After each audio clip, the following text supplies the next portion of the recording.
40 years ago, we opened our doors with one mission in mind. We'll be right back with the top 10 songs of 1983. To sell quality American-made vehicles at a fair price. You have arrived. And we've loved every minute of the ride. Celebrating 40 years of Two Rivers Ford.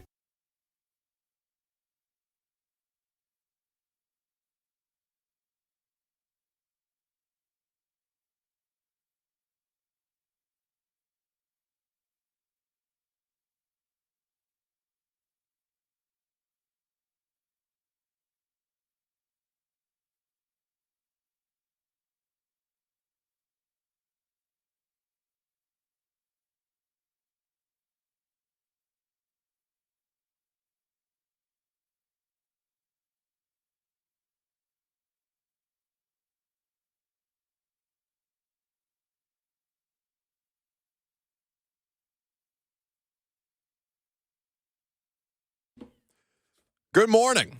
Welcome into 104.5 The Zone. Hope you're off to a great start today. It's lovely to have you guys here. Bert is back from assignment from the wilds of New Jersey. Lucas is back there as well. We're here with you until 1 o'clock. We got a lot to get into. We're going to talk about who's the bigger risk, Will Levis or Anthony Richardson, here in just a little bit, but we'll have time for that. First, I have questions off the top. Welcome back, Bert. Lovely to see you. You don't mean that. It's true. I don't mean either of those things. It's good to be back, but I don't think it's lovely for you to see me. Well, the beauty of this is I don't actually have to look at you. There are 3 giant windows between your studio and my studio. And for some reason, none of the 3 giant windows have the angle of you that I require to be able to do this show effectively. Who's to say he's even here? All of this was recorded last week. No, he's here because I was walking up the ramp to the station from the parking lot because I'd forgotten my headphones and the music was starting to play, so I had to go get my headphones very quickly before I was, late to my own show. Wait, today? Yeah, just now. Oh, just now? Oh, I didn't even notice. That's fitting. I was going to say, you got here like 20 minutes ago. No. That's early for you. Very early for me. Completely forgot my headphones, so had to do it last minute anyway. And so who but Bert is trailing me up the ramp from the parking lot? And I say, "You're late." And he shouts profanities at me and says, "No, you're late." I said, "No, I'm just slightly less late than you are." A wizard arrives precisely when he means to, Buck. Yes, but why does this wizard arrive with an entire half gallon of milk that I saw you carrying in? What are you doing? Because, what do you mean, what am I doing? What are you doing I back care there? about you guys, because when you eat this chip, you're going to need some lactoids to calm all those heatnoids, whatever makes stuff hot. You're going to need something to combat that. So I brought you a jug of whole milk. Now, wait. It's not from an almond or from whatever nut that you prefer your milk from, Buck. It is from a cow. It is a regular-ass jug of milk.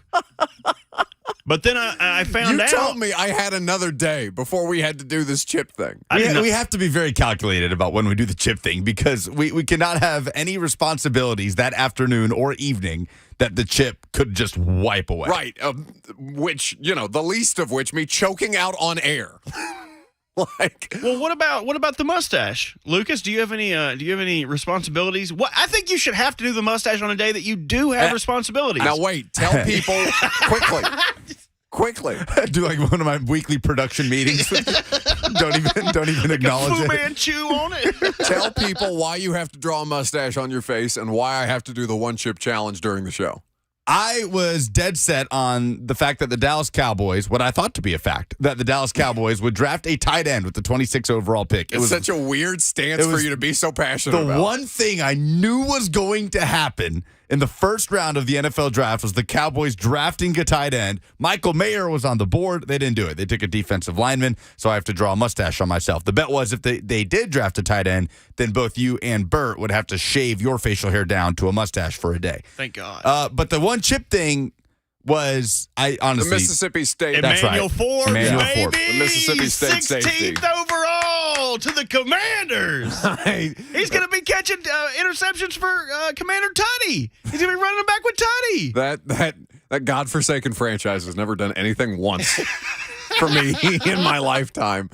And much less to undermine me by drafting Emmanuel Forbes in the first round. So now I have to do the one chip challenge on the air. Well, but we can't. We have to be strategic. If I physically can't do the show, then it's on you two, and we all know what that sounds like. The Forbes thing was born out of Diana Rossini putting out the NFL draft rehearsal for the first round, where Correct. teams were assigned You mean a the pick. script? Yes, where teams were assigned it was a dress rehearsal for the draft, and the NFL just pretend you're picking this player, and like Jeremy Banks was like a top 5 pick. None of them were guys that were actually going to go in the first round, except Emmanuel Forbes. So were we saying that no, he's not going to be a first round Yes, both of you were So vehemently why against. why doesn't he have to do the half the chip challenge with me if he was vehemently on pick. my side?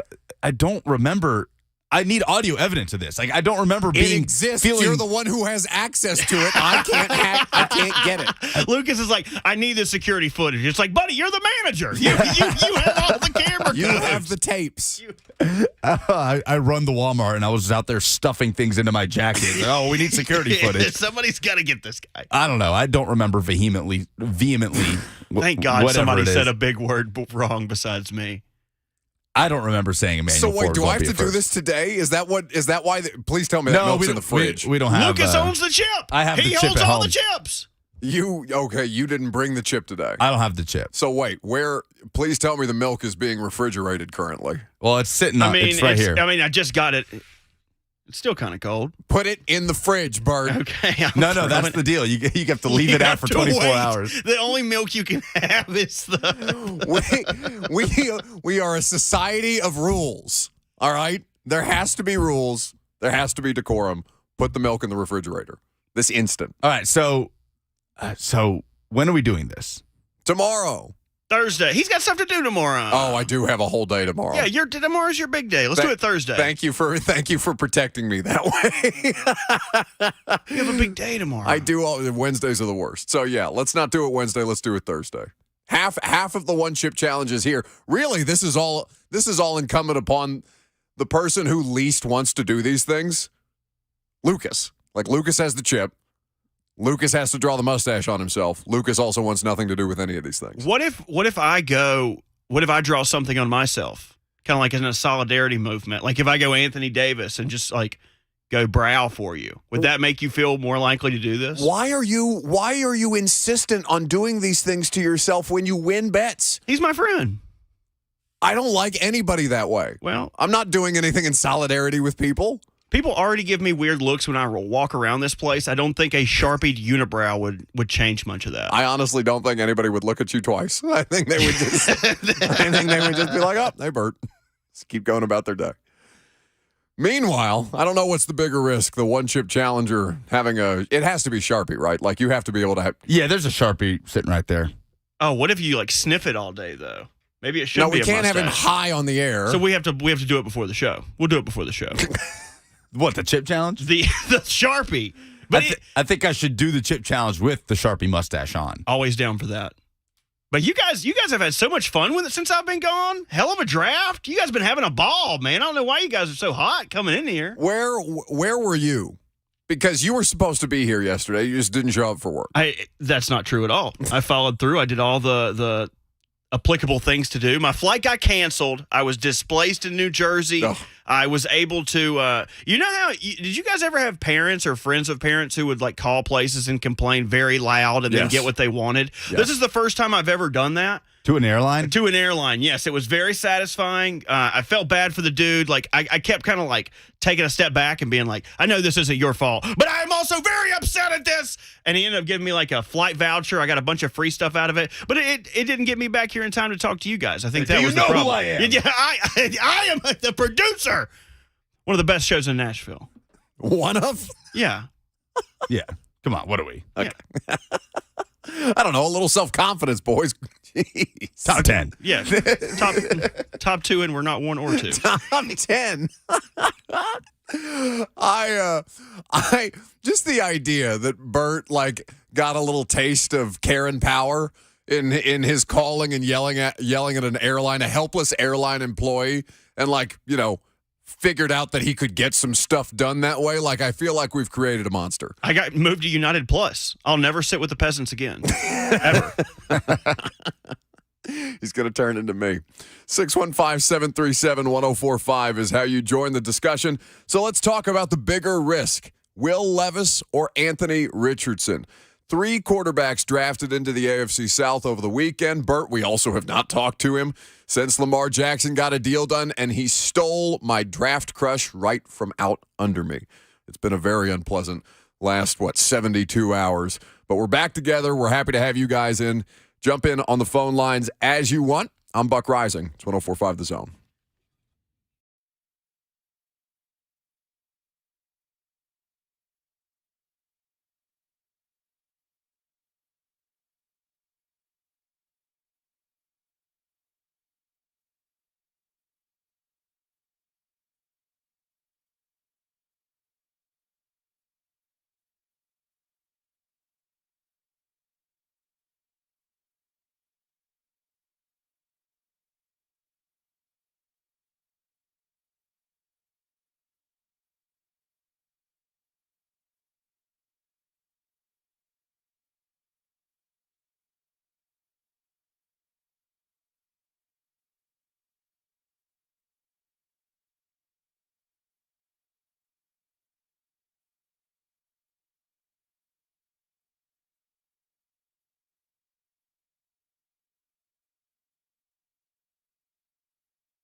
Good morning, guys.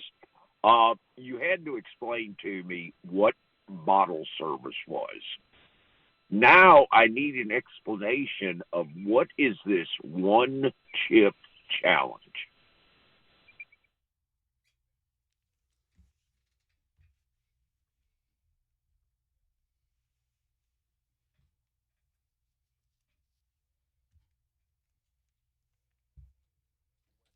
It was because Diana Rossini put out the list of the NFL draft rehearsal with a bunch of picks that weren't expected to be first-round picks that were assigned to teams for that dress rehearsal, and Forbes was in there, like, late in that dress rehearsal first round, and we were like, well, he's not going to be a first-round pick, and Bert was like, yes, he absolutely is, and that's what the bet was born out of.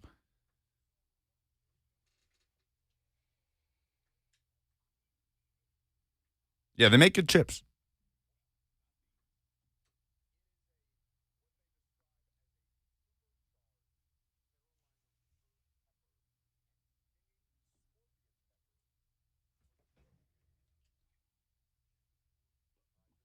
Basically radioactive. It's just one. The box is a coffin. Okay? It is the shape of a coffin. It ruins people. And Hot so snakes. the one chip challenge, Rick, I don't know if you remember the ice bucket challenge, for example, as a means of fundraising for ALS a couple of years ago. Yeah, that was for charity. Unless you're 50 Cent and then bleep the bucket of ice. But the one chip challenge is not for charity. It's basically just to see how uncomfortable you can make yourself on camera, and then, you know, as a means to go viral in the TikTok era that we exist in. So we're going to do this on air with me, and of course this thing is going to completely incapacitate me. What happened? Because I feel like I had like a hiccup fit when we were at Scoreboard the last time we did one of these, and you had me eat that Hiroshima hot chicken. On the air, except you weren't there. So you were just sitting back in the studio laughing at me. But you brought it back for me. You ate it. It was horrifying. But yeah, the one chip challenge, it's the 2022 one chip challenge will shock you.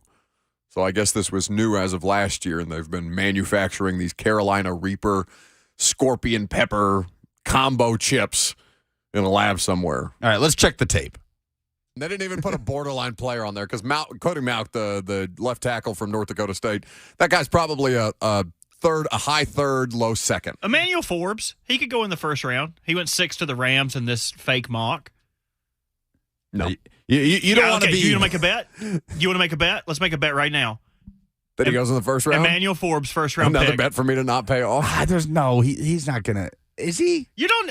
Are you kidding me? He's only missed one. The issues with the cat is that durability. He's missed one game his entire college career. Everybody says he's so rail thin that he's not going to be able to play. He has 14 interceptions, 6 of which he's returned for touchdowns. I think there's a chance he could, if there's a run, if we talk about elite players, there's a lack of elite players. So if you're looking at playmakers, if you're looking at traits, bet me right now Emmanuel Forbes is going to be a first-round pick. What do you want to bet? One chip challenge on air. No. Oh. How about a half a chip challenge? I'll do a half. Half of the one chip challenge. Because that's a lot easier than me getting my face painted Okay, like That's so- like saying you're going to do half a mushroom. You're still going to trip. Come on, dude. in a hypothetical situation. Eat the chip. So is that what we're saying? So if Emmanuel Forbes gets taken in the first round on Thursday, not in this dress rehearsal, but on Thursday, if he does get taken, Buck has to eat half a chip on the one chip challenge. And if he doesn't, No. you have to You're do it. in on this. Why am I in on this? Because you are also disputing that Emmanuel Forbes is going to be a first-round pick. Yep, Buck. No, but I can Lucas see has it. to eat the other half. But I could see it. We already have the chip. What a You, cop we are out. split. There's going to But be I half could a chip. see You're it. going to eat it. I don't know. Yes. I think Lucas has to eat the other half of I the chip agree. no matter what. No matter what? Yeah, I think pain loves or misery loves company. But I don't think Emmanuel Forbes will be a first-round pick, but I could see it. The back half of this first round is I a don't complete care. I don't wild care. card. That doesn't help the show at all that you can see him being a first-round pick. I don't care if you can see Let me Emmanuel ride Forbes. the fence. No. You're going Play to ride both the chip. sides, so I always come out on top. Okay, you snake. It's worth a shot. I was so confident.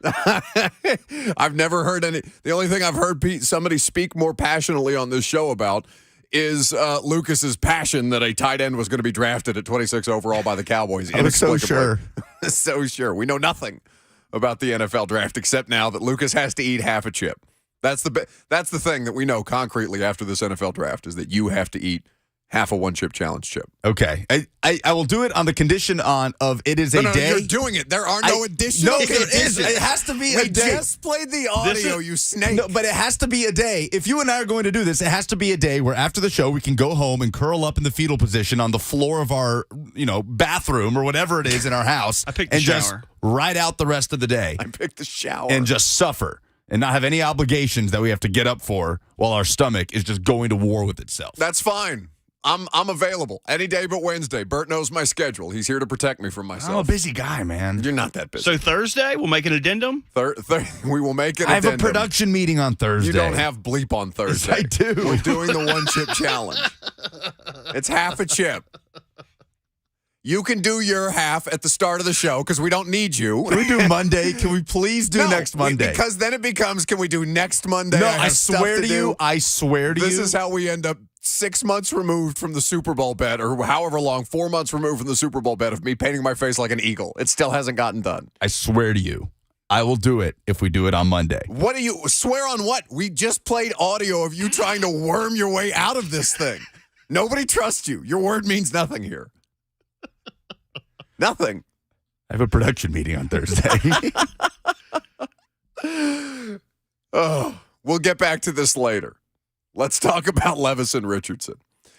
The quarterback revamp in the AFC South, they have now completely redone the position in the last, heading into 3 seasons, right? Trevor Lawrence having just wrapped up year 2. Now you have Stroud at the 2nd overall pick. They also trade up to 3rd overall with that 2nd first-round selection that they had to acquire Will Anderson. And then Anthony Richardson goes 4th off the board to the Colts. Now, Levis, the Titans tried to trade back up into the first round to get him. They ultimately got him in a trade-up on day 2 to 33 overall with the Arizona Cardinals, who picked up their 3rd-round pick in 2024. So now Levis is the one who's on the longest timeline, I guess. He's got the longest runway, right? Because Tannehill is here.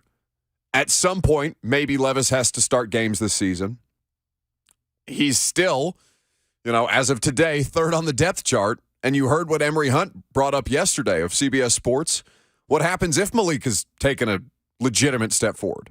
What happens if Malik Willis is truly prepared to take over as a backup quarterback and they've just traded up and acquired a quarterback in the 2nd round? It becomes a lot more convoluted. But either way, Levis has the longest road to go to get on the field. Longest runway, yes, because Tannehill is in place, but also no, because you don't have the 5th-year option on the table. So that window is smaller to figure out what you have in him. It is, but in terms of immediacy, Ryan Tannehill is here. Yeah. And there is no immediate need to put Will Levis on the field. Pressure is not on. Now, there is no immediate need to put Anthony Richardson on the field, unless you talk to the owner, who has said that Anthony Richardson will start. This was days after the first round. I think this was Saturday when they talked to Jim Irsay. And he told the assembled media, and I'm sure in front of Ballard and Steichen, Shane Steichen, the new coach there, that Anthony Richardson would start, even though they have Gardner Minshew in place. And Anthony Richardson, you can figure out packages to get him on the field, but I think to put that guy out there too soon does him real detriment. Now, if you're a Titans fan, you probably want that. Stroud is going to play. Stroud, how long it takes him to take over for Davis Mills as the starter there, we'll see. But Stroud is going to play sooner rather than later. So with all these 4 quarterbacks now, including Trevor Lawrence in the AFC South, which is the bigger risk between what the Titans have just given up to acquire Will Levis and what the Colts added in the 4th overall selection with Anthony Richardson? Do we feel like Indianapolis has a good enough roster in place to support the deficiencies that Richardson has right now? Do we feel good enough about their skill position group? Now, draft grades are what they are, right?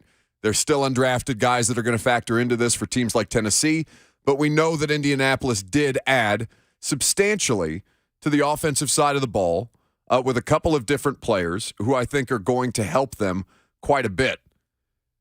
But Anthony Richardson right now, and just to kind of list, so they added Josh Downs out of North Carolina, a wide receiver who we talked about for Tennessee. They added the tackle from BYU, Blake Freeland. Tackle was a significant issue for them last year. They added the tight end from Miami, Will Mallory, and they drafted a couple of other defensive players as well, including the Northwestern defensive lineman, and I'm going to butcher his name. You know who I'm talking about? Yeah. Adebaware, I believe is the last name. Anyway, I liked Indy's draft. Michael Pittman already in place. Michael Pittman is there. They don't have Paris Campbell went to the Giants, I believe, on a one-year deal. They still have the two tight ends, Mo Alley Cox and Jelani Woods. Thank you, guys. That was very disarming. Good job, team. That you did. I'll be over here if you need me. Shadows. Oh! He wore number 0. He did wear number 0. That's not right. a number. What do you mean it's not a number? Not a number. What do you mean? It's literally a number. 0 is not a number. It's just 0. Explain yourself. I just did. That's it. That's Based all it on is. what? I never learned that. It's an. Okay. Are you Googling this right now? Did you not really know it? You just thought you knew it? He said it with confidence. What was that as a contribution? Since 0 has no value, so it is not a number. Don't like that contribution. Poll question: is 0 a number? No. Is darkness light? It's the absence of light. What of is course it's light. I'm trying to do quarterback stuff. Stop it. Richardson is the bigger risk, right? Okay. It's a number 4 overall pick. I think there's a couple of things to factor in. I don't think he's that much bigger of a project than Levis is. The accuracy is the biggest thing with Anthony Richardson.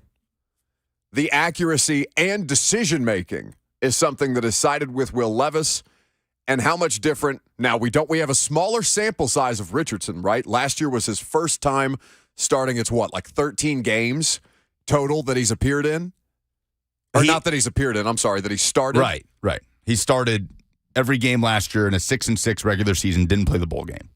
So 12 games of a starting sample size. It's not a lot. We have a larger sample size of Will Levis. It doesn't really answer more questions. In fact, it creates more questions about what the hell happened here. Now, you heard Mike Vrabel's explanation on Friday night after they drafted him, which, to paraphrase, was basically, we can be transparent. 2022 Kentucky was not the same team as it was in 2021. In fact, let's hear from Mike Vrabel about what they saw in Will Levis that made them feel like the disparity in tape wasn't as big as it seems. It's like Mike said, it's a myriad of things that you can contribute to whatever you feel was a lack of. There were the drops and things like that. So we talked about it, about other players. You don't want to just put it all on one person. You have to understand the full concept of everything that was going on. So, again, Will's here. Our coaches are going to, work their asses off to help him improve, and we think that he will improve. I think, Gentry, we can obviously be transparent. Kentucky was a much different football team in 2021 than what they were in 2022.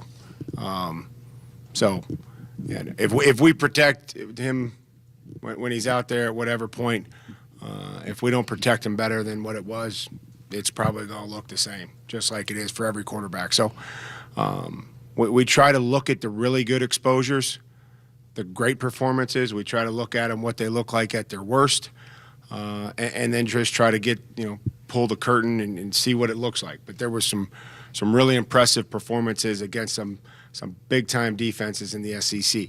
Now, there's some decisions that have to be better. We can't put the ball in harm's way, no matter who our quarterback is. So that's Rand Carthon and then Mike Vrabel speaking to what makes them justified in their Will Levis decision. Now, Richardson, all right, so let's do it this way. How often have we seen a player like Anthony Richardson go in the top 10 like that? And honestly, the top 5. What do you mean by a player? Are you talking about skill set? Are you talking about experience? A player with that, the whole package, right? A player with that little experience, with that raw of a skill set, but is so overwhelmingly athletically gifted that you can't help but take a chance on him. In the sense of him being overwhelmingly athletically gifted, the comp has been Cam Newton, just the measurables and, the athleticism. But Cam Newton is one of the greatest college football quarterbacks that we've seen. And Richardson was not that. Not even close. Josh Allen is another comparison that gets made. Josh Allen had a larger sample size of starts at Wyoming. Josh Allen also experienced some questions specifically around his accuracy and could he truly develop into a player who could operate in an NFL system. Now, he still plays a little bit like he's in the backyard, as an 8th grader, except he's giant and he's bigger, faster, stronger than you, and he can do this. You can get away with this a little more, it seems like, at the NFL level with a player like Anthony Richardson. The thing that makes me feel like he's less of a risk than Levis, and maybe I'm doing something that we accuse some fans of doing from time to time, which is not looking at the right now as opposed to factoring in everything that you've seen from years and years of different administrations with the Titans organization. They have not developed quarterbacks well here historically, and maybe that's not a fair assessment. I don't know what Charles London is going to be able to do with Will Levis, nor do I know what he's going to be able to do theoretically with Malik Willis. I know that Shane Steichen has done well in situations like this before, most recently with Jalen Hurts. Now, Hurts was leaps and bounds ahead of Richardson. Let's make sure that we make that clear, both from starting experience and skill set. But even then, when he came out as a second-round pick, if you'd have told me that Jalen Hurts is the player that he is today, I would have kind of looked at you side-eyed. And that took 2 years. That did take time. And he didn't have to start right away. Shane Steichen has just been given a more athletically gifted prospect that's a lot more raw in an ownership situation where he just come out and said, yeah, that guy's going to start. And Gardner Minshew's looking around like, sure, I can get you a few, at least off the ground. I can help you here. I can give you a couple of weeks, at least. Mustache Mania. It'll be the ride of our lives all over again. Seems like Irsay wants to put the 4th overall pick out on the field. You know why? Because Jim wants to sell tickets. But like we talked about yesterday, does Levis not have more of a base level schematically than Richardson? The ceiling may not be nearly as high. That's the thing about Richardson. The ceiling's all the way up in the stratosphere. The reason I think that you cited yesterday, for those of you who did not hear this portion of the conversation, Lucas asked me a question about how much Will Levis working under NFL coaching in a pro-style system factored into the Titans' decision-making to add him to the roster in ways that Malik Willis clearly and obviously could not last season. And it's, of course, a part of the equation. It is also something that makes Will Levis less of a risk than Anthony Richardson. You are higher risk, higher reward with Anthony Richardson. Because if he hits, God help the rest of the AFC South. Because it'll be like having a Josh Allen in the division. It'll be your nightmare. Because he'll have everything figured out on 1st and 2nd down. You'll have him in 3rd and 13, and then all of a sudden he'll hurdle a linebacker, he'll evade your pass rush, or he'll launch it down the field 70 yards to Michael Pittman. But if it blows up, and if they wreck him, unwittingly, because the owner is in a rush to get him out there far before he's ready. Richardson, you're talking about. Richardson. Yeah. Then this could be a nuclear type situation. It's almost like there's no middle ground for him. And of course that's ridiculous to say because it's not going to, I don't think it's going to go to either extreme all the time that way. But it does feel like he is the prospect that has the biggest variance opportunity there. It could be ugly early with Richardson, like it was when he was trotted out there in 2021 against Georgia for his first start. That was a disaster for Florida. I need to look up the numbers from that first start. Dan Mullen heard all the pressure. Everybody wanted to see the 5-star, put Anthony Richardson out there, and it was an abject disaster against that Georgia defense full of NFL players. So don't be surprised if it is ugly very early if Anthony Richardson does get the start for Indianapolis week 1.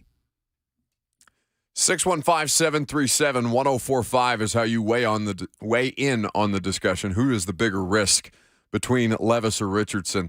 You know, Peter King included yesterday in his Football Morning in America column that he expects, and I wasn't sure what to make of this line because it was just a throwaway, but he said he expects Will Levis to start at some point this season. Now, I would be operating under the assumption that if Will Levis was to start, it's because something has happened to Ryan Tannehill. I don't envision a scenario where Ryan Tannehill is healthy and the Titans put Will Levis in over him. Unless, for inexplicably, we see that dude fall off a cliff coming off of ankle surgery, and there's no body of evidence to suggest that at this point. Bert, you got something? I got Anthony Richardson from the 21 game against Georgia. He went 12 for 20, 82 yards, 2 interceptions. He rushed 12 times for 26 yards. And what was the final score of that game? 34-7. Blowout. Oof. But it was the way that the interceptions were back-to-back. Yeah. I think one or both of them was a pick six, if I can remember correctly. I mean, I remember a sequence where I felt like the Florida offense was out there for 3 consecutive plays that ended in a turnover. It was a disaster. But he was a sophomore. He was a true sophomore. We don't know necessarily but still, like, he didn't get that much more playing time. Like, he got a little bit, and he looked a lot better. Maybe he'll improve the more reps that he gets. Like, that was kind of our logic with Malik Willis, and then the Titans all of a sudden decided, no, we don't have time for reps. We got to try to win a football game and get into the playoffs. And they pulled him. So we'll see what happens with the Richardson experiment. It's just as much an experiment as it is with Will Levis here in Tennessee. But coming up next, we're going to give you what in sports made us say, oh, no, this weekend. I'm Buck Rising. It's 104.5 The Zone.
615-737-1045. What in sports made you say, oh no, this weekend?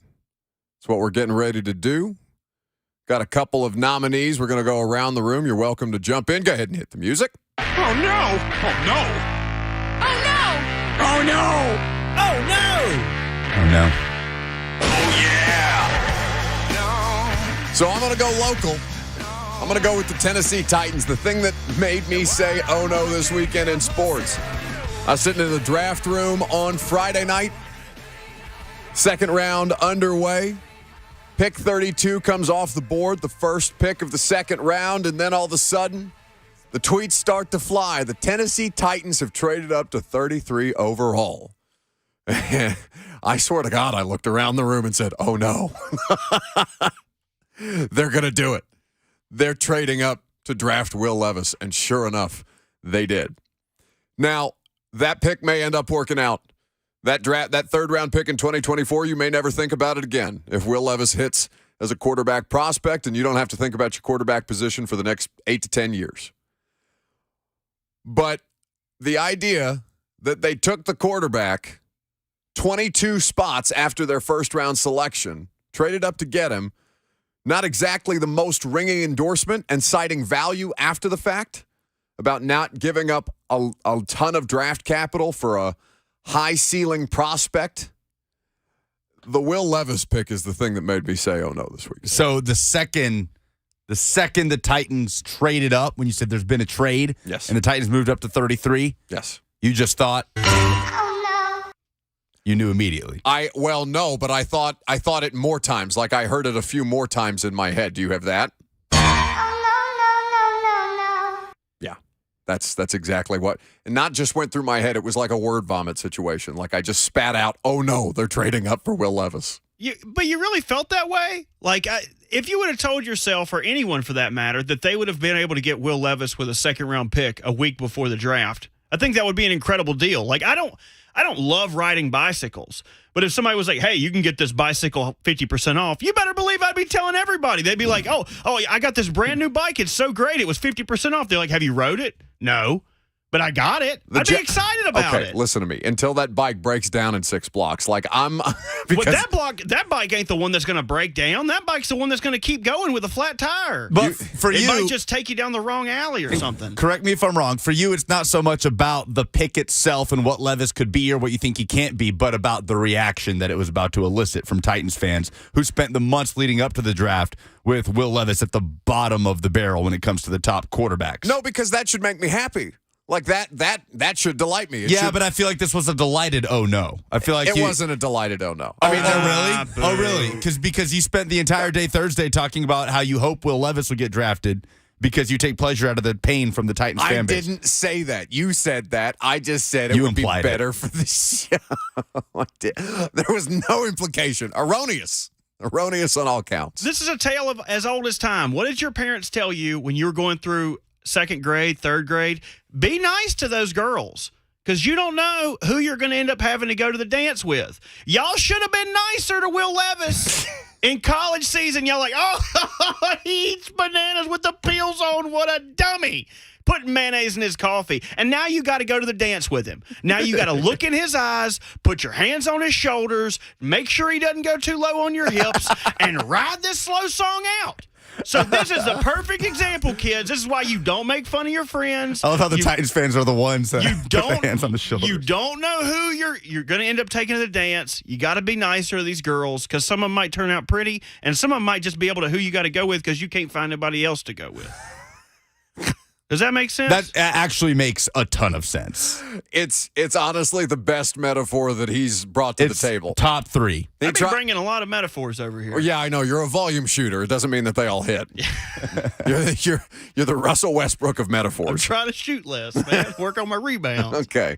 Well, hopefully your journey to New Jersey has brought back the more efficient version of you, although I doubt that very much.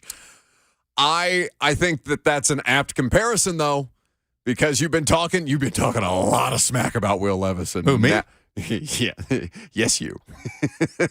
You talking to me? Yeah, I'm talking to you. I'm talking to number one Will Levis hater on the block, Lucas Panzica. No evidence of that. Uh-huh. Going to step out of the market for my oh no of the weekend and look at the Boston Bruins, who made history at the end of the NHL regular season. President's Trophy winners, 135 points, 65 wins, the best regular season in the history of the National Hockey League. They go into the Stanley Cup playoffs as big favorites, taking on the 8 seed Florida Panthers. And then on Sunday night at TD Garden, a packed house ready to see the Bruins win Game 7. Fans didn't think it would get to this point. Thought they'd dispatch Florida in 4, maybe 5, maybe 6 games. But here we are in Game 7, and the Panthers take a 2-0 lead.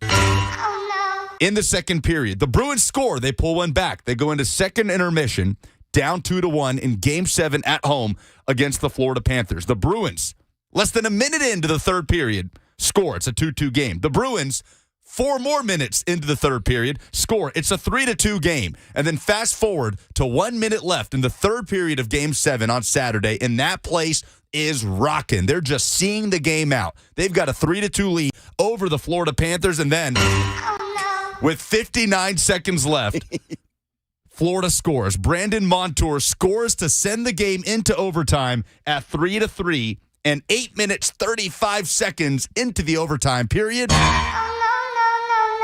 the Florida Panthers send the Bruins home. And I'm telling you, I don't think I've ever seen a more shocked crowd in my lifetime. It was hilarious to watch play out on television. Just the looks of pure shock, the stunned nature of that crowd at TD Garden. I don't hate the Bruins. I got nothing against the Bruins, but but Boston's easy to hate. It is. I was delighted to see that. It was fantastic, and what a scene for Florida, one of the biggest upsets in Stanley Cup history. But for the Boston Bruins,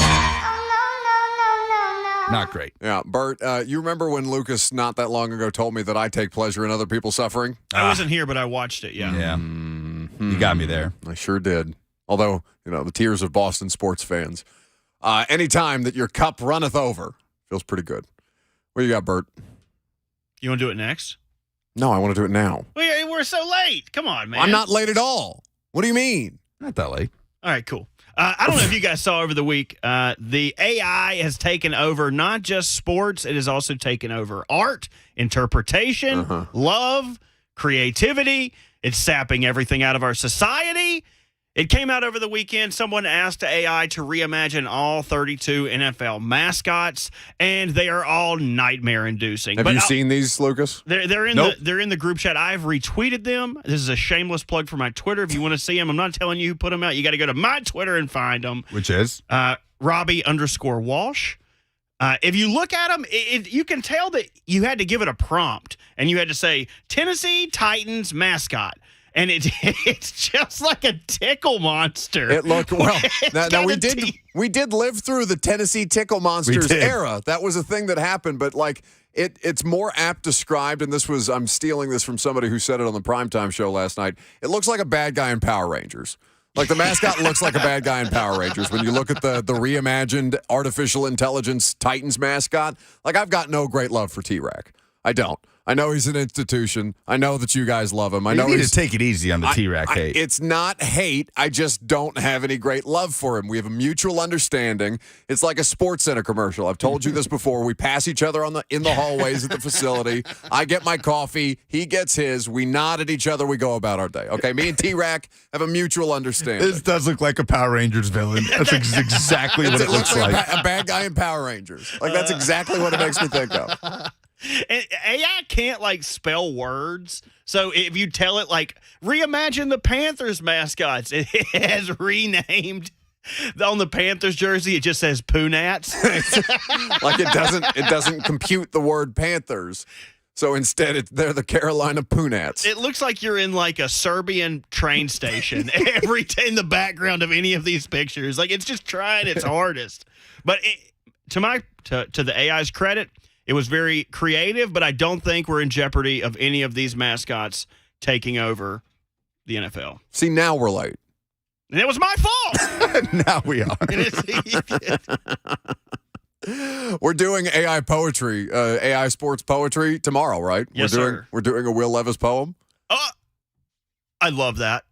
I love that so much. Okay, well, that's your job, so you better make sure that you do it for tomorrow. What the Titans are going to get out of Josh Wiley and Colton Dow, the two skill position players, tight end and wide receiver that they added on day 3. We're going to talk about that coming up next.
It is 11:03. Good morning from the Superbook.com Sports Desk. I'm Lucas Panzica. The Green Bay Packers and quarterback Jordan Love have agreed to a one-year contract extension worth up to $22.5 million. That includes $13.5 million fully guaranteed per source as Love steps in as the Packers starter with Aaron Rodgers off to the New York Jets. Two high-profile wide receivers in the NFL thought to be on the trade block are staying with their respective franchises. The Denver Broncos picked up the fifth-year option on Jerry Jeudy Monday, and Cardinals wide receiver DeAndre Hopkins sending a message on social media that he is staying in Arizona. The Atlanta Braves split a doubleheader with the Mets on Monday, winning 9-8, then losing 5-3 at 19-10. The Braves will keep it in the NL East today with the 5:40 matchup at the Marlins. For all your foundation repair and waterproofing needs, visit USSTN.com. Breaking news at once on your home for the Titans and Vols. This is 104.5 The Zone.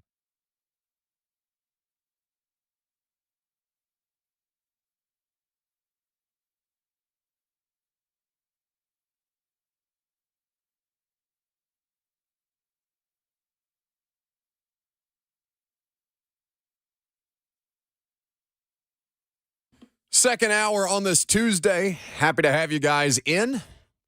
Wherever you're hanging out with us on the radio, Zone TV, Facebook, YouTube, Twitter, and Twitch, we're happy to have you.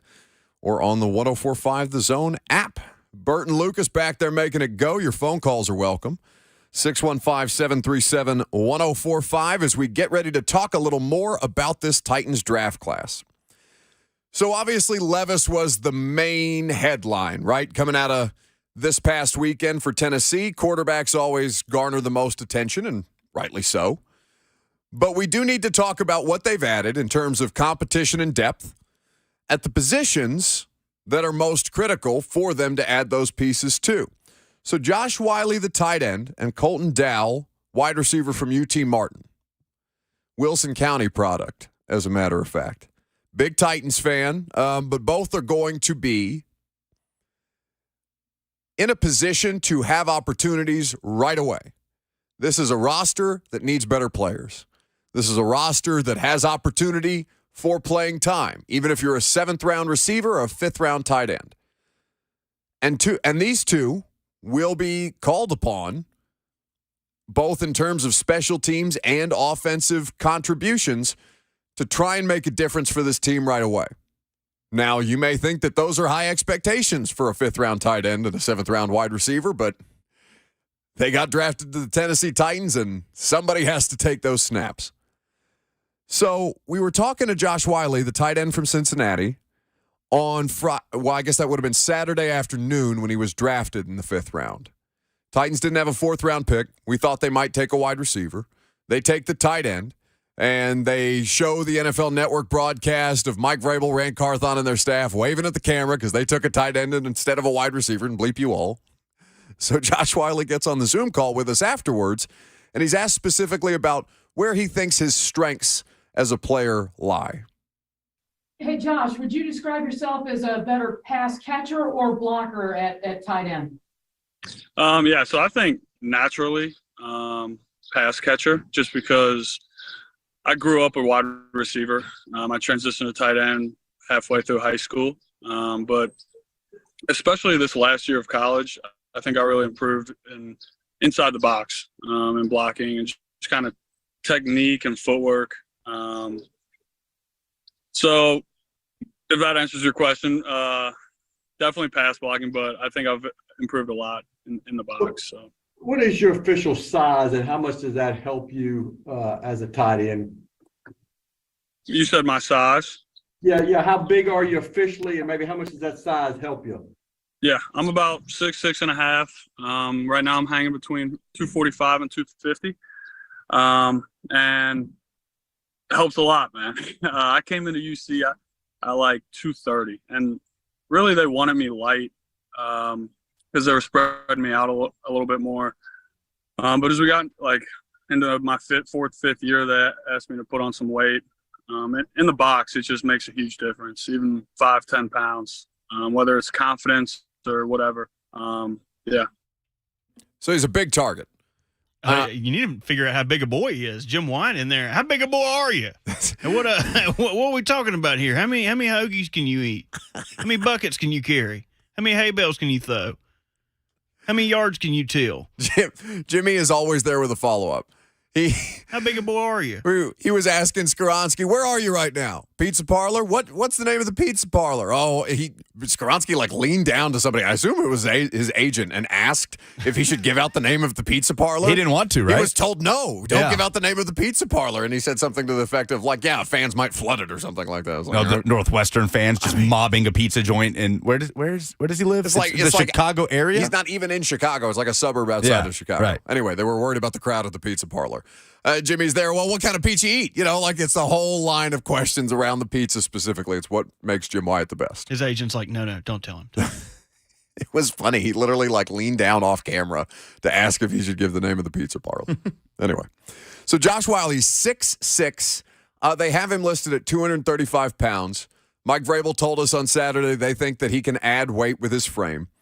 He's not a high-volume target at Cincinnati. Was available. Played a lot in his 4-year career. Only had 2 games as a freshman, but went on to start 10 games, 13 games, and 12 games respectively. Maxed out 32 receptions, 353 yards in his sophomore year was a career receiving high with 6 touchdowns. Had 6 touchdowns the following year. Then last year, 32 receptions, 3 touchdowns on the year for an average of 10.2 yards per reception. Just never a focal point of their offense. No. But he does get red zone targets. That frame certainly helps. If they can put weight on him, he can box out better. And he can be the kind of red zone threat that you need to get back to being one of the best red zone offenses in the sport. When we talk about the Tennessee Titans getting back to form, right? What do we mean? We mean an emphasis on running the football, fast and aggressive at the point of attack, play action passing concepts that not only create opportunities for the receivers, but also manufacture explosive plays, and efficiency in the red zone. Those are 4 hallmarks of the Tennessee Titans offense at the best level that we've seen it under Mike Vrabel. Yeah, am I forgetting anything? No, I agree, but I will say this and then quickly duck under the table. The Titans' red zone offense was pretty good last season. It was a matter of getting there. Right. But percentage-wise, they were number 6 in the NFL. And at a time, they were the top red zone offense in football. The two thing, and Lucas is correct, because it's not a duck under the table stat. They led the league in 3 and outs last year. I know. I just feel like that's something that you say, hey, Titans had a pretty good red zone offense. How could you say that, Todd Downing? Like, they did. They just didn't get there enough. Right. So the ability to sustain drives is something that you have to weigh into the red zone percentage. It's an important distinction by Lucas. Because, correct, red zone offense by percentage was great. But the amount of times that they actually made it to the red zone was significantly less. Then I'm looking at Wiley's relative athletic score, and this was something that was a big theme among the class, right? The class that the Titans drafted, above average athletes at every position, regardless of round. So the relative athletic scoring for Josh Wiley, an 8.98 out of 10. Dane Brugler had him, Dane Brugler of The Athletic, one of the best scouts that we have out there, doing it on the media side of thing, ranked Wiley as the 11th tight end in the draft class and likely a day 3 pick. But athleticism and versatility are things that the Titans value, and in particular, the part of the field that they need that versatility to come through when they've got Chig and they've got Wesco. I have Brugler's 1-sentence summation of Wiley as a prospect. Okay. Says, overall, Wiley has the triangle numbers, height, weight, speed, and blocking upside that NFL teams look for, but he doesn't consistently play up to his testing numbers, and his receiving tape leaves much to be desired. With improved catch point skills, he has the traits to be a rosterable Y tight end in the NFL. So that's fine. He can be tight end 3. He's a 5th-round draft pick. He doesn't have to get a ton of usage. Now, and ideally, you would find different ways to use him, whether you're going to put him in the backfield like you do with Chig, whether you can put him as the move tight end and put Chig in the backfield. You can get creative the way that Arthur Smith did with the tight end sets that they would use, because it would be 12 or 13, 2 or 3 tight end sets, but they wouldn't necessarily be conventionally aligned. But does that have you feeling better about the tight ends room for the Titans in 2022 or 23 rather versus 22? So 2022 Austin was Hooper, Chig, Swaim, and Rader. Right.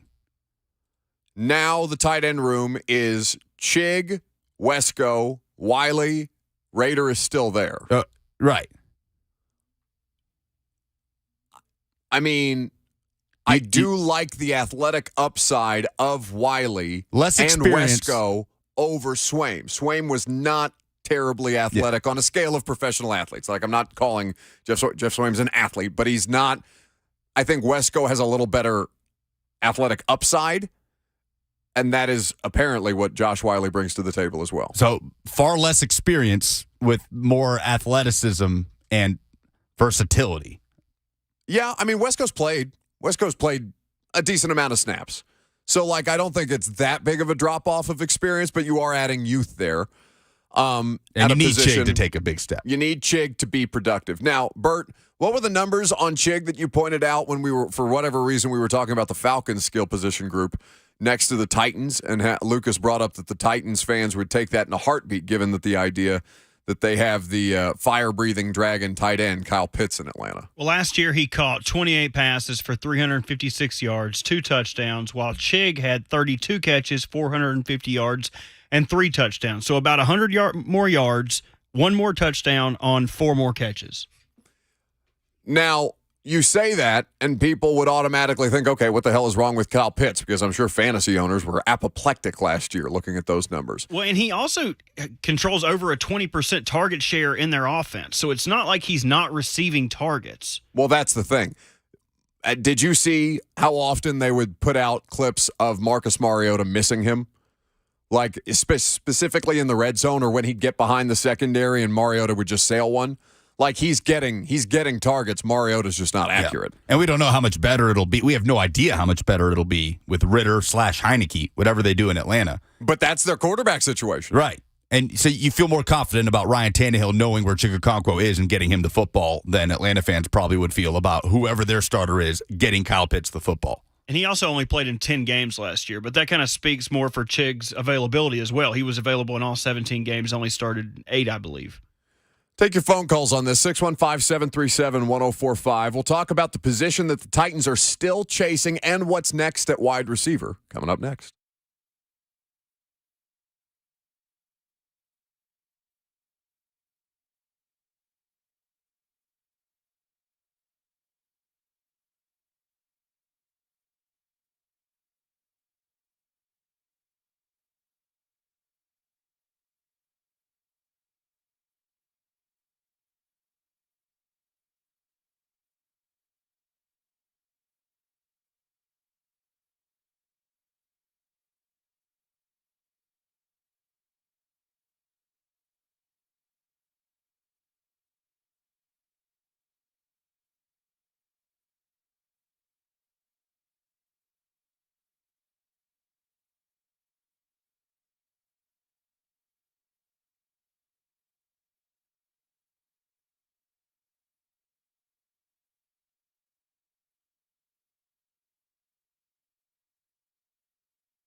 We're talking Titans draft class. Don't forget, the install, the live taping is coming up May the 20th, kids. We want to see you there. It's officially the month of May at the Analog in the Hutton Hotel. Greg Cosell's flying in from Philly, NFL Films headquarters. We're going to break down the entire 2023 Titans draft class with a bunch of you. 1045thezone.com, where you go for tickets. $25 is all it is for you to come hang out. Drinks, dinner also available if you are somebody who is interested in that. Otherwise, it's just going to be a rowdy time. We also had now Blues. The Blues and Boogie Bar in Printers Alley, Lucas. Bourbon Street? Yeah, Bourbon Street Blues and Boogie, right? Yeah. No free ads, but we did have one of the listeners who's coming to the install taping, Bam. Yeah. Bam has invited us all after the show to an after party at Bourbon, Blues, and Boogie. Bam's playing? Bam is playing. Bam's always laying it down at Bourbon Street Blues and Boogie Bar. Do you think we can convince Mickey Ryan to come with us and also be a part of the musical festivities? Because I know Mick does that from time to time. He has been known to slap at the bass.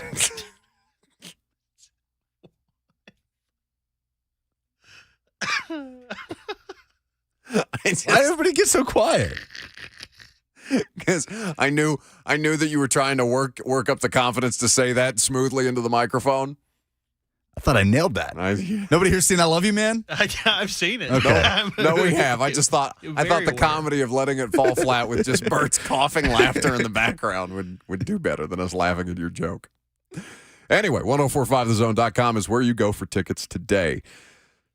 615-737-1045. Mike in Nashville is next. Hey, Mike. Appreciate it. Y'all are having way too much fun today, and it's a great conversation. I know, we're idiots. We're just idiots, Mike. Ignore us. Hey, just a question on the draft. Nothing against Levis or Spears personally or whatever, but it's philosophy. If we are keeping Tannehill, if we're keeping Henry, if we're keeping Byard, if we're keeping some of the core group, aren't we investing in the potential window for this team to be competitive right away? The reason I ask is, if you are, why wouldn't we have kept Josh Dobbs on the team for what he left for? We could have had a credible backup, affordable backup that we are comfortable with, and we could have used that second round pick on something we actually needed, like a wide receiver, cornerback, or even at that time the number one tight end in the draft. And I'll hang up and listen. Thanks for the call, Mike. So it's a good question, right? I think that's why a lot of Titans fans felt the way that they did about the draft class, is because they're looking around. They have higher expectations of a higher level offense, understanding that right now, as we sit here today on May the 2nd, that Ryan Tannehill and Derrick Henry are still a part of their offense. A question that I had texted to me in the middle of Friday night. It was after the Levis pick and before the Spears pick. What do you think Derrick Henry's thinking watching this draft? Because if I'm Derrick, or Tannehill for that matter, I don't feel terribly supported. It's like that Mike Mularkey press conference, for those of you that remember a couple of years ago, the 2017 season when they go on that little playoff run. They're getting ready to play the Jags at home, winning in, right? And Ian Rappaport leaks, or it gets leaked to Ian Rappaport that Mike Mularkey's job is not safe. They beat the Jags, they make the playoffs. Then they go to Kansas City before the game. It's reported by Ian Rappaport again that Mike Mularkey's job is not safe. They beat the Chiefs. They're going to play the Patriots in the divisional round. Mike Mularkey gets into that Kansas City postgame press conference with us and says, I don't feel supported by ownership. I don't feel supported by management. And it went on and on it goes. So I just picture Derrick Henry and Ryan Tannehill watching the NFL draft this year and being like, I don't feel supported by ownership. I don't feel supported by management. Somebody get me a damn wide receiver to not have the box loaded against me every time I take a handoff, or for me to have legitimate wide receiver talent when I'm trying to execute a passing game at an NFL, just even replacement level. They're more concerned with the future because the quarterback is harder to figure out. So they felt that the quarterback in this position was more worth their while than the wide receivers that were on their board. Mike Vrabel was asked specifically about the wide receivers on Saturday. On Saturday, if they had done enough. And this was his response. And he also brought up a couple of different ways that they might explore continuing to add wide players at the wide receiver position. Going into Monday, it will be. Yeah, and we're going to continue to explore and find ways to improve our roster and make it as competitive as possible. So on Monday, it will be. We felt good if, for us to add a receiver, we would have come far off our board at those certain levels, and that's what I'm happy about. You guys are going to trust us.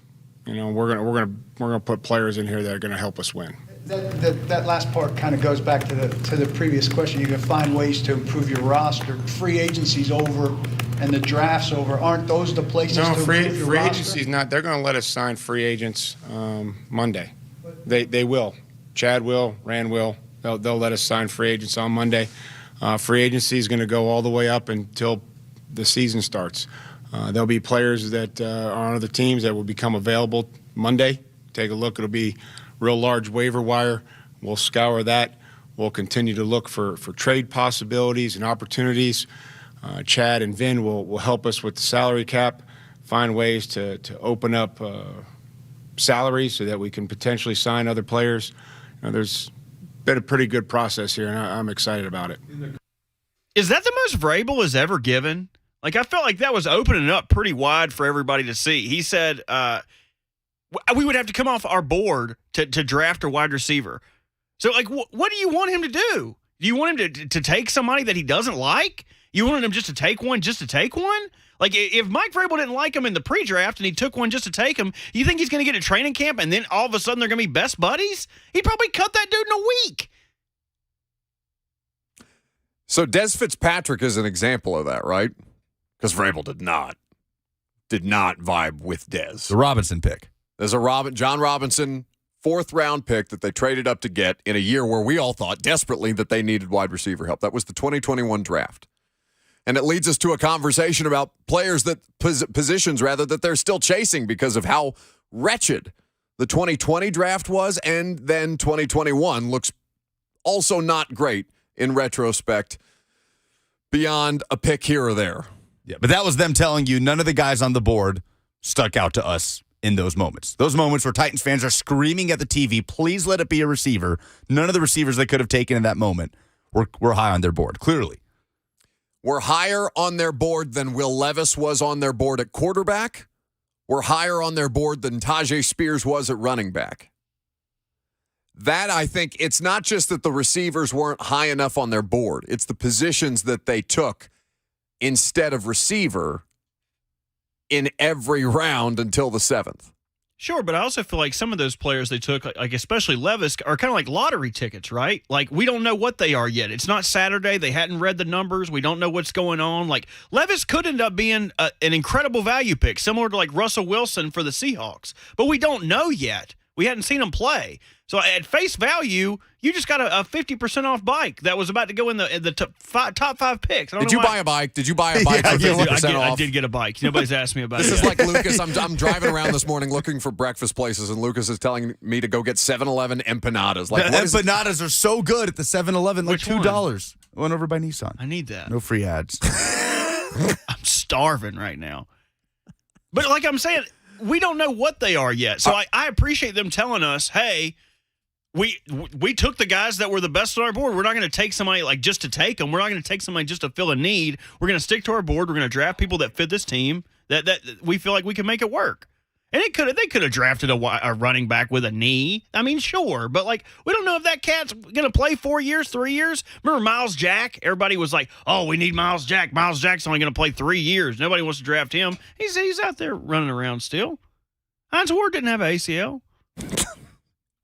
All right, you weren't here yesterday, so I'll read you this text again. I was talking to some people in the organization on Friday night after they drafted Levis, and I said, biggest reason I shouldn't hate a trade up for Levis, and the response that I was given back is didn't really give up much for a high-ceiling player at a premium position, which is just the argument that Bert has made. Bingo. Like Daniel Jones. The Giants, when they took him, they were like, oh, man, the Giants could have got him with their second first-round pick. Like, what are they doing? But they didn't have to give anything up for a dude that's their franchise cornerstone now. When you look at the Chiefs trade up for Patrick Mahomes or the 49ers moving up to third for Trey Lance, like historically, if you want these guys, they don't fall in your lap. that you have to move up to get them. And the Titans did have to move up to get them, but what they gave up was a future third, which in the grand scheme of things, who gives a rip? You know what I mean? If we're complaining about a third-round pick, then I think they had a pretty good draft if we're whining about that stuff. If you hit the first and you kind of nailed the second, what are we doing? You're giving up a lot more to go up and get C.J. Stroud, which is what we believe to be the initial strategy. And hypothetically, they didn't even go up to get C.J. Stroud. They went up to get Will Anderson. It's all a part of the analysis that goes down in the various contingency plans that these teams prepare for themselves. It's a good thing that they had a plan, right? It's kind of like the Jets taking Will McDonald in the first round. Did you guys pay attention to that? Where they probably overdrafted the undersized. I mean, he's not undersized. He's lighter than I think you would want him to be at that position because ultimately his position in the NFL is going to be edge.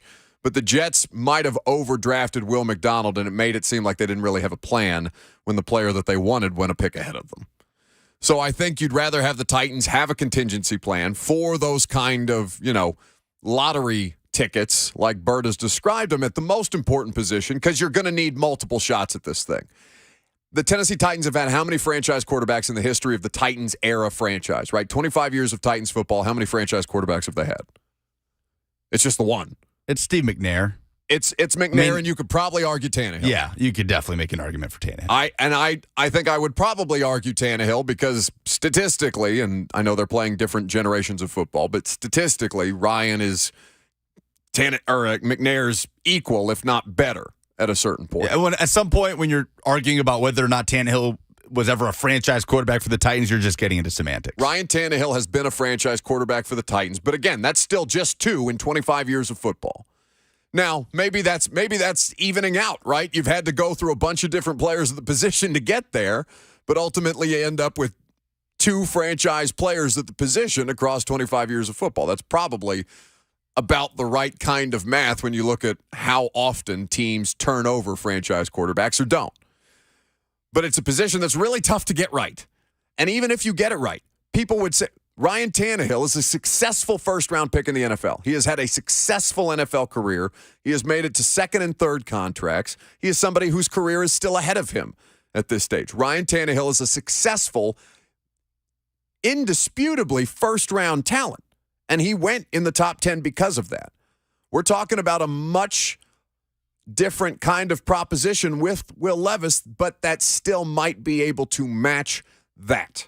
If Will Levis turns out to be Ryan Tannehill, that might sound bad to you, but that's a successful selection. You just prefer him do it with one franchise as opposed to needing to be jettisoned from the first franchise that drafted him the way that Tannehill was because of injury. Now, wide receiver, they're still chasing, right? And to hear Mike Vrabel tell it in Bert's own words Bert, you described him as more open, I guess, in terms of the variety of options that they were going to continue to explore. I think he just put every option on the table so as to not pigeonhole them into one or the other. Sure, I felt like he could have just kept talking and kept saying, yeah, we liked this guy, and just told you about the guy they picked and not about the process. He kind of let you in until it told you why they didn't go wide receiver there when he really didn't have to. But I feel like he just opened it up a little bit more. So he does that.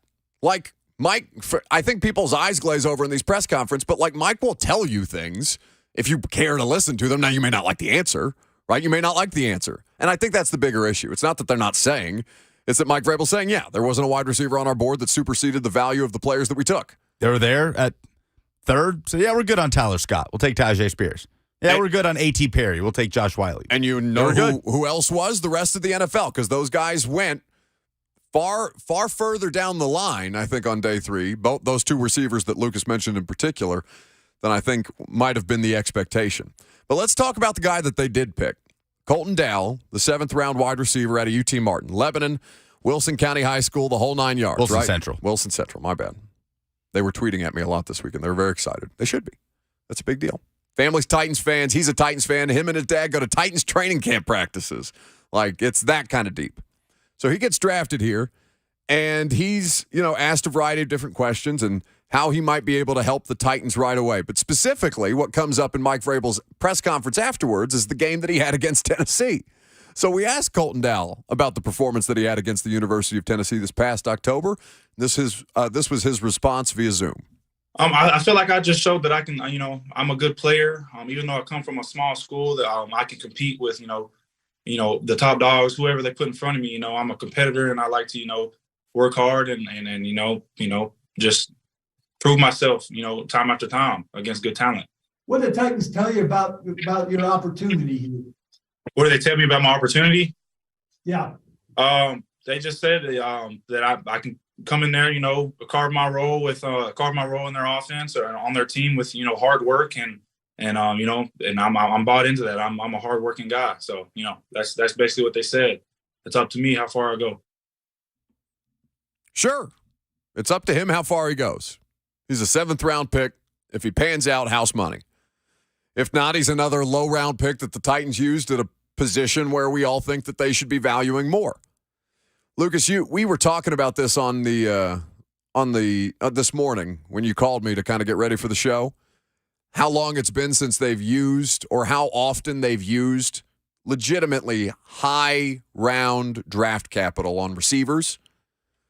Because in the last couple of years, that's not something that they've done, right? Des Fitzpatrick was Des the most. I mean, Traylon Burks and Kyle Phillips last year, 1st and a 5th.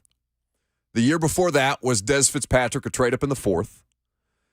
If memory serves, they did not draft a wide receiver in 2020. No. Which, of course, was the draft that nightmares are made of. Yeah, you're going into 2021 with Julio Jones, right, and A.J. Brown. Mm-hmm. In 19, AJ was a 2nd-round draft pick. So in the last couple of years, and different teams prioritize different positions. The Eagles almost always take a defensive lineman and an offensive lineman very, very high in the draft. That's why their depth is the way that it is. It's why they end up with players like Jalen Carter and Nolan Smith. All of a sudden, it's just they have a type. If the players fit their board correctly, that they're going to prioritize those certain positions. Titans don't prioritize wide receiver that way. Unless absolutely forced to do so, it seems. Now, we'll see what happens with Colton Dowell and how much of a difference he makes. If he can push somebody for a roster spot, great. If he can contribute right away, even better, because they need somebody to. They still have options on the table, but those options are significantly less than they were when everybody else was addressing wide receiver positions. 615-737-1045 is the number. Let's talk about other teams' drafts that we liked from this past weekend. Around the NFL, maybe it's the Titans, maybe it's not. Which NFL team, which draft class did you like the most from another NFL team? We'll get into that coming up next.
Whose draft did you like? Was it the Titans? Was it another team in the NFL that drafted your favorite school's players? We'll talk about it. 615-737-1045. Bert, I thought brought good perspective. Rare enough that it might be, but brought good perspective earlier in the show when he said that he thought Titans fans were, a little. Well, I don't want to put words in your mouth, Bert. How did you feel like Titans fans reacted to their draft? I feel like y'all were being a little whiny. I think that's fair. I mean, just did y'all get everything you wanted when you were kids? Buck, don't answer that. I did. Did you guys get everything you wanted? When I went to the store, you'd get milk, you'd get eggs, you'd want some kind of cereal, and your mom would smack your wrist and say no. My mother would not get me like a gaming console, until like late high school. It was so frustrating. You can't always. You don't just all my friends had an Xbox. You don't get to walk out of the store with every Pokemon figure in Toys R Us. You know what I mean? You can only fix a couple things a year. You can only get better at a certain amount of things. Yeah, I can't relate. My mom took me to the literal Pokemon Center in New York. Stop it. In Times Square. What's your favorite Pokemon, Buck? Oh, I mean, it seems lame to say Pikachu, but that was, yeah, that's lame. That You're was right. the go-to. You're right. That is lame. You can't always get what you want, right? Somebody wrote a whole song about that stuff. But if you went to the off season with two needs, and at Christmas time, my mama would say, pick one thing that you really want and something that you think you'd want but you can't get. Wide receiver was that. You thought you could get it, but you just can't. We're a middle-class family. We can't always go to the draft and get everything we want. We're not the Eagles. You can't walk in there and be super happy about everything, but you got what you needed. Everybody wanted to clown on Dennis Daly last year. You got an offensive line pick. You probably got 3 dudes that could play left tackle now if you really had to, and none of them are as bad as Dennis Daly. Twice Daly. What were you trying to do with doo-doo? Doo-doo Dennis Daly, the alliteration, the quickness. But look, you got a tackle, you got a quarterback prospect for the future, which you did not have. Tannehill is not under contract. You didn't have anybody who was going to play next year. You sure as hell didn't want Malik Willis doing it, right? And then you got a little gadget guy that, if you talk to Rhett, is one of the coolest dudes around. You're talking about Spears. Tajay Spears. Well, he doesn't sound like a gadget guy. He sounds like a 3-down runner. Sure. And he's not even hurt right now. It's not like they drafted a dude that is hurt. He has arthritis. Sure. So does my grandma, but she makes some great eggs, man. I'm just telling you. People with arthritis can do things. You need to stop being so anti-arthritic. They can work. They can earn their money. He ain't even hurt right now. I bet that dude comes out there and practices more than Buck comes to shows this summer. Well, that's probably true. I'm just saying. I got a lot of vacation coming up. Let's just sit back and relax. And I've never came out of the draft and not been excited and talking myself into all these guys and being like, oh, all these dudes are going to be great. This is a time to be happy. Look at your new guys. Go watch some highlights on YouTube. Talk to your buddies about them. Trade for them in fantasy leagues. No, but you can't be trusted right now, okay? Because you are sending Lucas and I middle of the night DM saying, I just need you guys to know that I love you after you get Zay Flowers and Lamar Jackson under contract. I was hammered. I just wanted you to know I loved you. I understand that. But you are in a state of euphoria around your own football team where you cannot relate to people who are the middle-class family. You know who's not a middle-class family? The Baltimore Ravens. The Baltimore Ravens are a championship organization. The Tennessee Titans are not. They were not 3 months ago when everybody was dog walking the Ravens about putting a non-exclusive tag, and they ain't never got nobody for Lamar to throw to, and they didn't fix this, and they're cheap, and they don't want to pay anybody, and it's just Mark Andrews. But that didn't happen overnight. It took us so many years to get a room full of wide receivers before people started saying, they don't even like Lamar. They won't even put anybody around him. So I'm telling you, you can come out on the other end with all your toys and eat your cake too. It just takes time. You just gotta wait a little bit. Well, nobody wants to wait, Bert. Well, stop putting perspective in this, Buck. We are in a microwave society. I want what I want, and I want it now. All right? They don't want to live the middle-class existence. They want their moms to take them to the Pokemon Center in New York in Times Square. Yeah, but the Titans went into the draft with a very middle to low-class draft capital with only 6 picks. Muck is my favorite Pokemon, by the way. Muck? Muck, yes. There are so many jokes that I want to make. Do you think Titans fans are more What's upset? your favorite Pokemon? I don't care about that anymore. Squirtle. Do you think Titans fans are more upset with the fact that they drafted Will Levis or the fact that they waited until the 7th to take a receiver? I think it's the 7th to take a receiver. Like, if they took Levis and a receiver in the third round, then the conversation would probably be different, right, from Titans fans this week. If they took, so let me pull up the third round of the draft and let's see who went around Levis. Yeah, I mean, okay, or around Spears, probably the better way to do this. Did Hyatt and Tillman go after Spears? I will get you the answer to that here in just a second because both Hyatt and Tillman were third round picks. So let me take a call and then I'll be able to tell you which wide receivers went between Levis and Spears. How about Reed in Santa Fe? Not Santa Fe, but Santa Fe, yeah? It is Reed in Santa Fe. Buck, do you not remember us being friends at all? Can you not remember? Can you not tell your old producer who's on the road right now? He's driving and he wants to call in and give you exactly what you need right now, which is Titans fans are not whiny. Oh, hey, Reed. They're not whiny at all. They are upset because they got socks wrapped up in a PS5 box. There was so many stars and shiny toys out there, and you're right. They drafted needs, but they drafted needs by getting socks and underwear in your favorite toys box on Christmas Day. Wait, this is producer Reed? Yeah, he established that. Wait, does he cease to be producer Reed if he's no longer producing for me? I think you should just call people by their names to be respectful. No, I'm call, more than a producer, Buck. There's precious little evidence of that in my life. Reed, why? I've known you for 4 years. Have you lived in Santa Fe the entire time that I've known you, or is this a new revelation that I'm just discovering because I'm a bad friend? Absolutely not. I am driving through, doing my job, doing what I'm supposed to do, and I just thought I'd call in and just see how all my favorite friends are doing. That's delightful to hear from you, buddy. I'm glad that you called. We'll catch up again soon. Thanks for the call, Reed. Yeah, you still owe me a steak dinner. Exactly. That's true. That's why he's calling. Reed used to produce the primetime show. I said, yeah. He said, we should go to dinner sometime. I said, yeah, I'll take you out to dinner. And then I forgot. Great to hear from Reed. I'm a bad friend.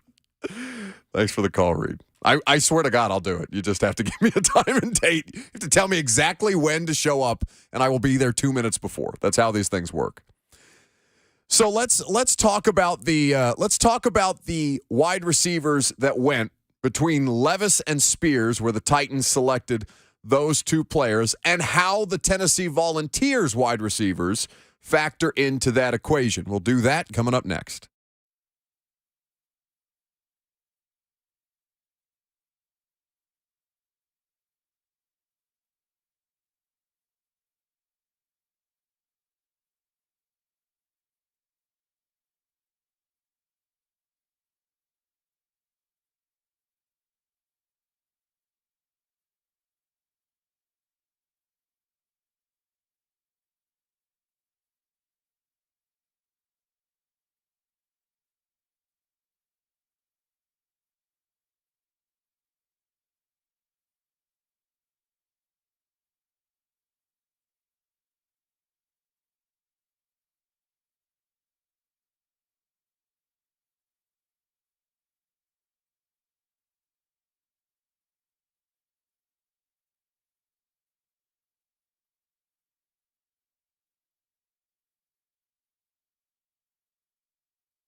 It is 12 o'clock. Good afternoon from the Superbook.com Sports Desk. I'm Lucas Panzica. The news of the day in the NFL, the Green Bay Packers and quarterback Jordan Love have agreed to a one-year contract extension worth up to $22.5 million, 13.5 of it in fully guaranteed money.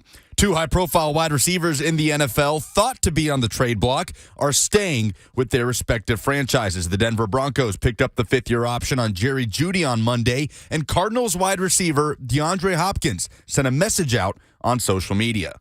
I see everybody telling me to stay. Who said I want to go? Who said I wanted to leave? I'm out here working, baby. For all your foundation repair and waterproofing needs, visit USSTN.com. Breaking news at once on your home for the Titans and Vols. This is 104.5 The Zone.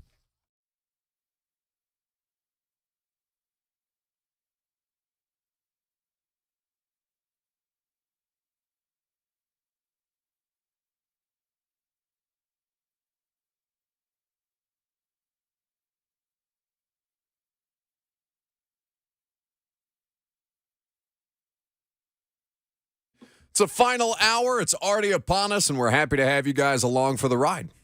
Welcome in. We got Lucas, we got Bert, we got your phone calls. 615-737-1045 is the number. Jump in as you like. We would be happy to have you there. So how many wide receivers went between 33, where the Titans selected Will Levis, and when they ultimately drafted Tyjae Spears, the running back, at 81? That's the question. And how many of those were Vols wide receivers that the Tennessee Titans might have been interested in adding had they been able to? I took a look at the draft from the rounds 2 and 3, where Will Levis is the second pick off the board. The next wide receiver to go was 6 picks later at 39. Can anybody tell me who the next wide receiver off the board was at that point at pick number 39? Mingo, right? That is correct. Jonathan Mingo, the Ole Miss wide receiver to the Carolina Panthers, and Frank Reich talking in his press conference in ways that Titans fans were very envious of. All the different concepts that they think that they can design for this player who they feel fits their system very well. First receiver taken after day one. So you've got Jonathan Mingo off the board. Another wide receiver does not go until pick 50. Can you tell me who that was? It was Jaden Reed. That's correct. Michigan State wide receiver. He went to the Green Bay Packers. A third wide receiver to the Kansas City Chiefs at 55, Rashee Rice. Right, SMU. And then the final pick of the second round, a fourth wide receiver, a wide receiver that I would have liked to see on the Titans, Oklahoma wide receiver Marvin Mims. So there's 4 wide receivers in the second round after the Titans take Levis. We go to the third. Houston takes Tank Dell, the undersized receiver out of Houston, ironically enough, but I think still going to be a fun playmaker for C.J. Stroud. Jalen Hyatt is the first non-Darnell Wright prospect from Tennessee off the board. Darnell Wright went in the first round. Jalen Hyatt did not go until the third. And then the 2 Tennessee wide receivers went back-to-back. So Hyatt, 73 to New York, the Giants, and Jimmy Haslam said, no, you're not letting both Tennessee wide receivers get past me. We'll take Cedric Tillman to the Cleveland Browns. And that's where just the run on Vols in general started. Every other Tennessee player went in the third. Byron Young ended up going 77 a few picks later, 3 picks later, to the Rams. And and Hooker at 68. At that point. So Josh Downs, the wide receiver from North Carolina, 79, goes to the Colts. 2 picks later, the Titans take running back from Tulane, Tyjae Spears. Okay, so who was the best receiver on the board in the third round when the Titans selected Tyjae Spears? For me personally, I would argue that it was Cedric Tillman. I valued Tillman's skill set over Hyatt. Well, hold on. What was the Spears pick? What number was the Spears? Was 81. Yeah, so Tillman was off the board. Oh, I'm sorry. You said after. Sorry, yeah. When the Titans are on the clock to select Tyjae Spears, who is the best receiver on the board? Michael Wilson at 94, the Stanford wide receiver, was the next wide receiver drafted. But I think, Trey Tucker went at the end of the third round. He was picked number 100. So there were only 2 wide receivers taken after Tajay Spears was drafted by the Titans in the 3rd round. So apparently they would have had to come way off their board to draft Michael Wilson or Trey Tucker at 81st. If we're to take Mike Vrabel's explanation at face value, right? They would have had to come way off their board at wide receiver to have taken a wide receiver at 81. I mean, I would have loved to see, I would have been fascinated to see what their wide receiver board looked like. Yeah, I would pay good money to see what in any year what the Tennessee Titans board of wide receiver looks like. Sure, but just with how intriguing the wide receiver position was this season, it was really scattershot. I wouldn't have expected Michael Wilson to go before Tyler Scott personally. Out of Cincinnati, Scott ends up a Chicago Bear, I believe, later in a later round. It was considerably later, if I remember correctly, because we were still looking around. That's why the Wiley pick was so his teammate. Yeah, that's why the Wiley pick was so hard for I think Titans fans to deal with. You got a tight end, you needed a tight end, but because they're waving back at you with several wide receivers still on the board, and so the value of Michael Wilson or Trey Tucker at that point. Could the Tennessee Titans have been better off by keeping their original 3rd round pick, which was Garrett Williams? Arizona Cardinals took the cornerback Garrett Williams at 72, which would have been the Titans' original pick. Hyatt and Tillman went the 2 next picks. So Scott went in the 4th. He was 133 to Chicago. Tyler Scott went in the 4th? Yes. Okay. Out of Cincinnati. So you can look at that and say, well, would they have been better off keeping their pick that they swapped with Arizona for Levis and taking Hyatt or Tillman? Would they have been better off immediately? Probably so, because they have Tannehill. But apparently they valued the quarterback situation more to be able to rectify it right away, to be able to have a solution for the future, or at least try and find a solution for the future rather than add wide receivers until the point that they did. Who finds a better landing spot, Hyatt or Tillman? I'm going to say Jalen Hyatt just because I really, really like what they've got going on in New York offensively. Yeah, and that wide receiver room is not exactly set in stone by any means. The opportunity is there for Hyatt. What's do you have offhand the Giants wide receiver room?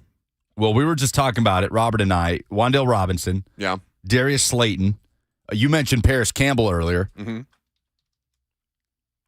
I got nobody else top of mind. I mean, they Sterling Shepard. Sterling Shepard came back. And Isaiah Hodgins, who came on for them at the end of the year, is still there. So there's opportunity.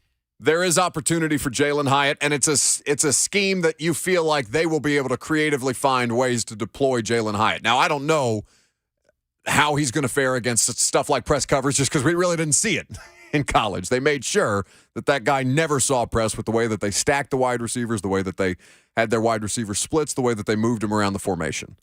So it was almost exclusively one-on-one matchups and you finding coverage busts at Tennessee. What did you guys make of the way that the Vols offensive prospects beyond Darnell Wright fell? It took a minute. That, I think, is the NFL telling you where they are right now with that kind of hybrid air raid. Your ground rules for the Heupel offense come from the Art Briles air raid. Yep. And the NFL is telling you, okay, that's all well and good, but the time that we're going to have to spend to get you up to speed to playing offense the way that we're going to play offense, at least out of the gate, is not worth using a higher pick on you. In the case of Tillman, Hyatt, and more importantly, Hooker, who goes at 68 to Detroit, as Lucas mentioned. Both those wide receivers did have the knocks, though. You know what I mean? Like Jalen Hyatt, it was the one-trick pony. He's built like Randy off Monsters, Inc. Not a lot of muscle. Built like Randy off Monsters, Inc. Not a lot of muscle mass. And then Cedric Tillman kind of looks like he's running in quicksand, like not the fastest dude, even though the 40 might allude that he is a little bit faster than he is. And he's not terribly creative with the ball in his hand. Sure. I mean, these guys had their knocks on them, and that probably plays into the offense that they played in. But I wouldn't say that they were superheroes, and the offense that they played in was the biggest knock. They also had knocks about how they played. But I do think, with the exception of one can't miss total package prospect coming out of Tennessee, for the most part, I think it's going to take for one to hit. I think Cedric Tillman and Jalen Hyatt to put together some back-to-back 1,000-yard seasons, something like that, a real sample size in the NFL for teams in draft processes to come be more inclined to want to work with a player coming out of that offense. But the most important is Hooker, is what Hooker does with his career. Hooker has to succeed at this level for that offense to be able to, for NFL teams to not stigmatize the Tennessee offense. And this trickles down to recruiting, obviously, because I was watching thinking if Tennessee players continue to fall, and if you told anybody before the draft that every Tennessee player that gets drafted will be gone by the end of the third round, you'd say, great. That is the best draft in a long time for the University of Tennessee, and it's just the context of not one of them winning the second beyond Wright in the first. And listen, Darnell Wright goes top 10. That's plug and play. That dude is a bona fide badass at right tackle, and the Chicago Bears told you no, not Skoronski. Fine, we'll let Arizona take Paris Johnson Jr.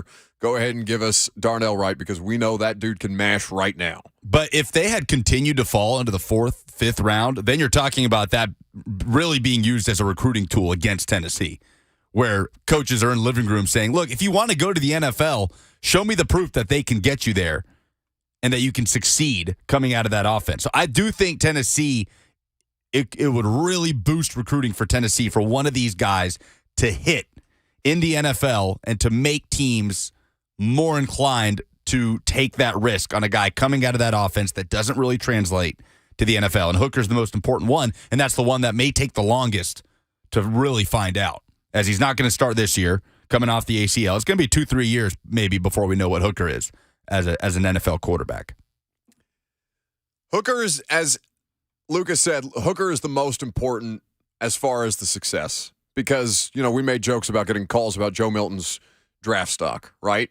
Well, Joe Milton's success, if he is to have success in the Tennessee offense this year, that is going to matter. Hendon Hooker's ability at the NFL level in whatever opportunity he gets this season. And maybe it's not this season, right? Because we talked about Goff is there, the ACL.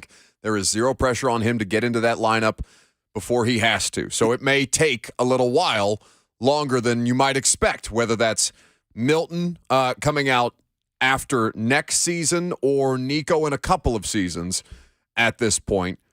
It may take that time period, which is a slower burn than you might imagine. This instantaneous, ripple effect one way or the other on recruiting for Tennessee. They might have a little bit of cushion if it doesn't turn out to be as good a selling point as they might have otherwise thought. If Goff is healthy this year, we don't see Hooker, right? You shouldn't. And that's a good thing for Hooker.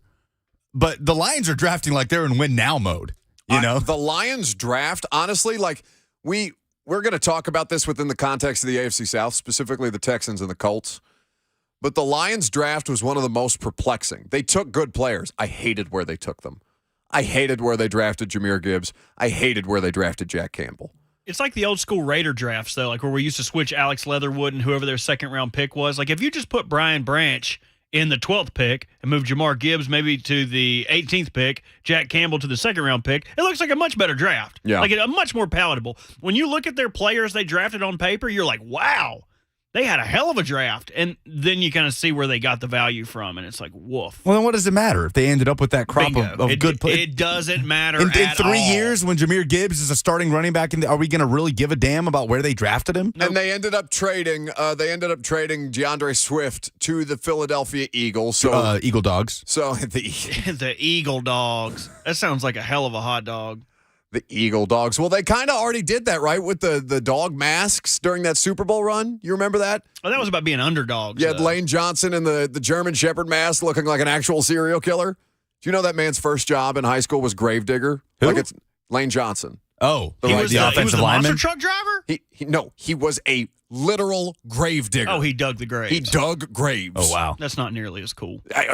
Well, he's a Bama guy, so I don't know if he wants to headline the Georgia Dogs. Wait, Lane Johnson didn't go to Bama? Who am I thinking of? Not him. Somebody else. Lane Johnson. Where did Lane Johnson go to college? Oklahoma? I feel like he was Big 12. Oh, Oklahoma. Yeah, my bad. Who am I thinking of? How did I remember that and you didn't? That's the better question. Either way. Who is the Eagles O lineman that went to Bama? I don't know. Oh, we'll tell you after the break. Got a break.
Yes.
Liam Neeson back there? I need to ask him a question. Yes. Liam Neeson, is there any reasonable expectation that this radio show should be able to operate in a professional and efficient way? No. Yeah. I thought that was the case. How many people do you think heard Liam Neeson pop up in the middle of that commercial break? Oh, and it was an inadvertent button hit. What do you, that happened in like a. Do you know that the worst thing in our business is an inadvertent button hit? Like Rand Carthon can go up and talk about how quarterback gets you fired in the National Football League. Inadvertent button hits get you fired in the radio business. I'm listening to a Cars for Kids commercial. All of a sudden, I hear Liam Neeson. Yes. Donate your cars today. Liam, hit it. Oh, God. Yes. And the stream audience. The stream audience doesn't get the commercials. It's just silence for a few minutes during the break. Just hear Liam Neeson. So they're just sitting there waiting for us to come back. And they just hear, yes. Idiot Garage on YouTube says, "Oh, we heard." Can you not ever say to me, "You inadvertently hit a button again"? Because I feel like that's the worst thing that you could say to me. For us to have a half hour of show left to do, yeah, we're just inadvertently hitting buttons back here. I'm gonna have to get us a dry erase board. Days since last IHB incident. Wait, days without an IHB. I mean, it'd be IBH. Wait. Inadvertent you're right. button hit. IBH, which sounds like a terrible stomach. How did you get a higher ACT score than I did? How? IBH. I took it 12 times. It's been 2 weeks that still keeps me up at night. I hate it. 31, baby. 31 gang. We need jackets, man. What did Buck get? A 28. It doesn't matter what you measly got. 28. It's idiot. That honestly, that's the most embarrassing revelation that we've had as a show, that the two of you both of you scored 31 and I scored a 28. That hurts me deep. It's very telling. It all makes sense now. Meanwhile, the AFC South is remade at the quarterback position in the last two drafts. You have now Trevor Lawrence, C.J. Stroud, Anthony Richardson, and at some point, Will Levis with the Tennessee Titans completing this transformation. The draft classes that Houston and Indianapolis put together, while draft grades are not important, they are being lauded by places like Pro Football Focus, who had good grades on the picks that they selected and the value that they took them with. And obviously Houston having a lot of draft capital but to be able to maneuver in this draft, giving them the opportunity to go 2 and 3 overall with their quarterback and C.J. Stroud, and adding what I think we all agreed to be, beyond Jalen Carter, the best non-quarterback in this draft, in Will Anderson. The AFC South in particular is going to be interesting because we know Stroud is going to start. Lawrence is obviously in place. How soon Anthony Richardson is put out there is up to the owner at this point, and the owner's last comments on it was he's going to start. So now with Tennessee and how they're trying to build towards this remade AFC South, does Will Levis have the burden removed from him because he was not a first-round pick at quarterback? Like, our expectations always, is Will Levis going to have the opportunity to exceed lower expectations just by nature of him not being a first-round pick? Are we going to think of him with the same standard, I guess, as we do with Lawrence, Stroud, and Richardson?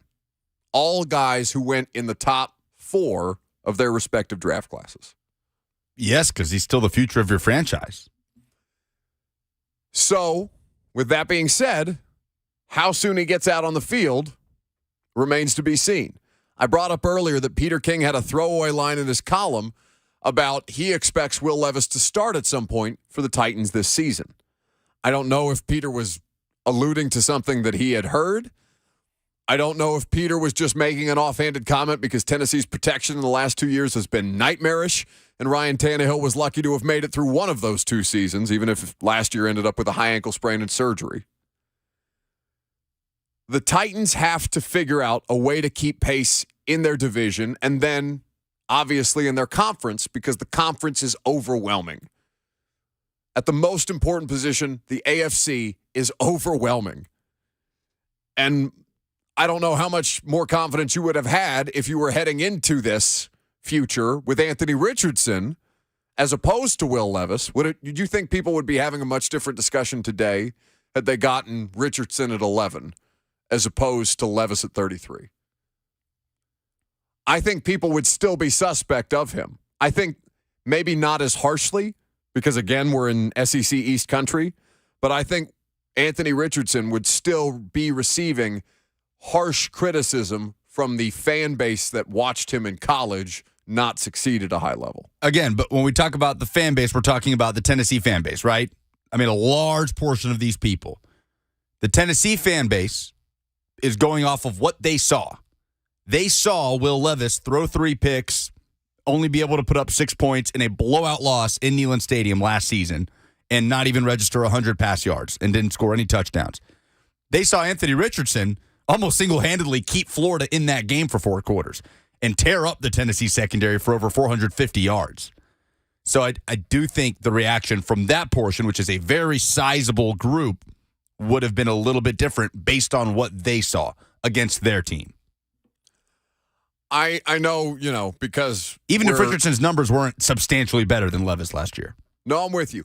I personally love what the Colts did in the draft, even as we don't know. Like, I understood the logic there when I watched the picks that they made and the player or the value of the players where they got them. Like Richardson satisfies a need. He's the highest upside of any of these quarterbacks. If he pans out and he's Josh Allen, you're cooking. But I love them adding Julius Brents, the corner, who I thought was really, really good in 2022. I loved them drafting Josh Downs, the wide receiver, who I thought would have made a lot of sense here. Out of North Carolina, Blake Freeland, we mentioned the tackle from BYU, and then I'm going to butcher his first name, so I'm just going to say the Northwestern defensive lineman, Adebaware, who they were able to acquire. They also got Darius Rush from South Carolina, safety Daniel Scott from Cal, and the tight end Will Mallory from Miami. An FCS product from Wagner, edge rusher Titus Leo, completed their class. So I liked what Indy did in the draft, including Richardson. Houston and Indianapolis were both bad football teams last year, so they did have more capital to work with. Houston had a lot more capital than most teams in the draft heading in with 12 picks, and obviously they turned and burned a couple of them to get up to 3, but have still put themselves in a position to succeed, and I thought Houston's draft went well for the needs that they had. Beyond that, was there a team in the NFL who you looked around after the draft was over and said, hey, I love what they added? Because I think Philadelphia is the most obvious answer, yeah? Unfortunately for me, I think Pittsburgh killed this draft.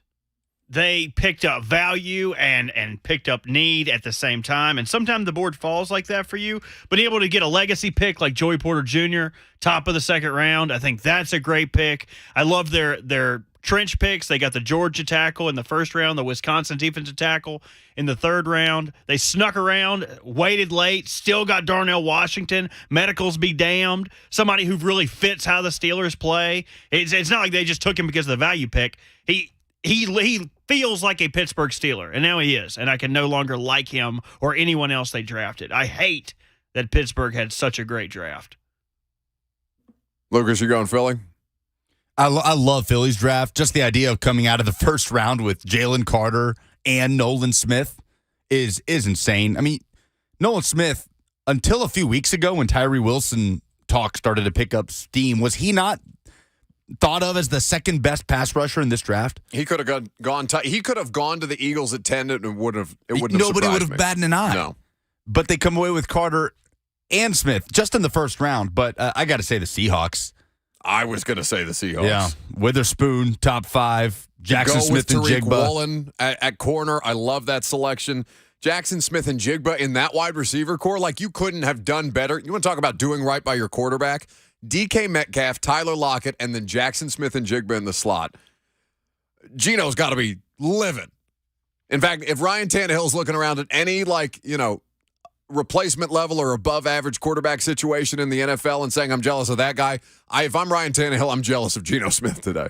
That is not something I think you could have said for the vast majority of their careers. Yeah, they fill defensive needs. Jackson Smith and Jigba can be a long-term prospect at wide receiver, and 2 running backs in this Seattle draft.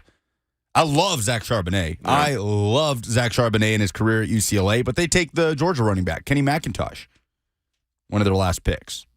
And an addition on the offensive line, the 5th-round center, I'm just going to call him Olu because I'm going to butcher that last name. The Texans making that big move to go get Will Anderson. We talked about it on Friday. I told you, that came down within basically the last hour, even though there had been rumblings around the Texans liking Will Anderson and C.J. Stroud at various points. It turns out both ended up being true. So you've got now, alongside those guys, you've got Tank Dell, who the Texans added in that draft. I really like Tank Dell as an option.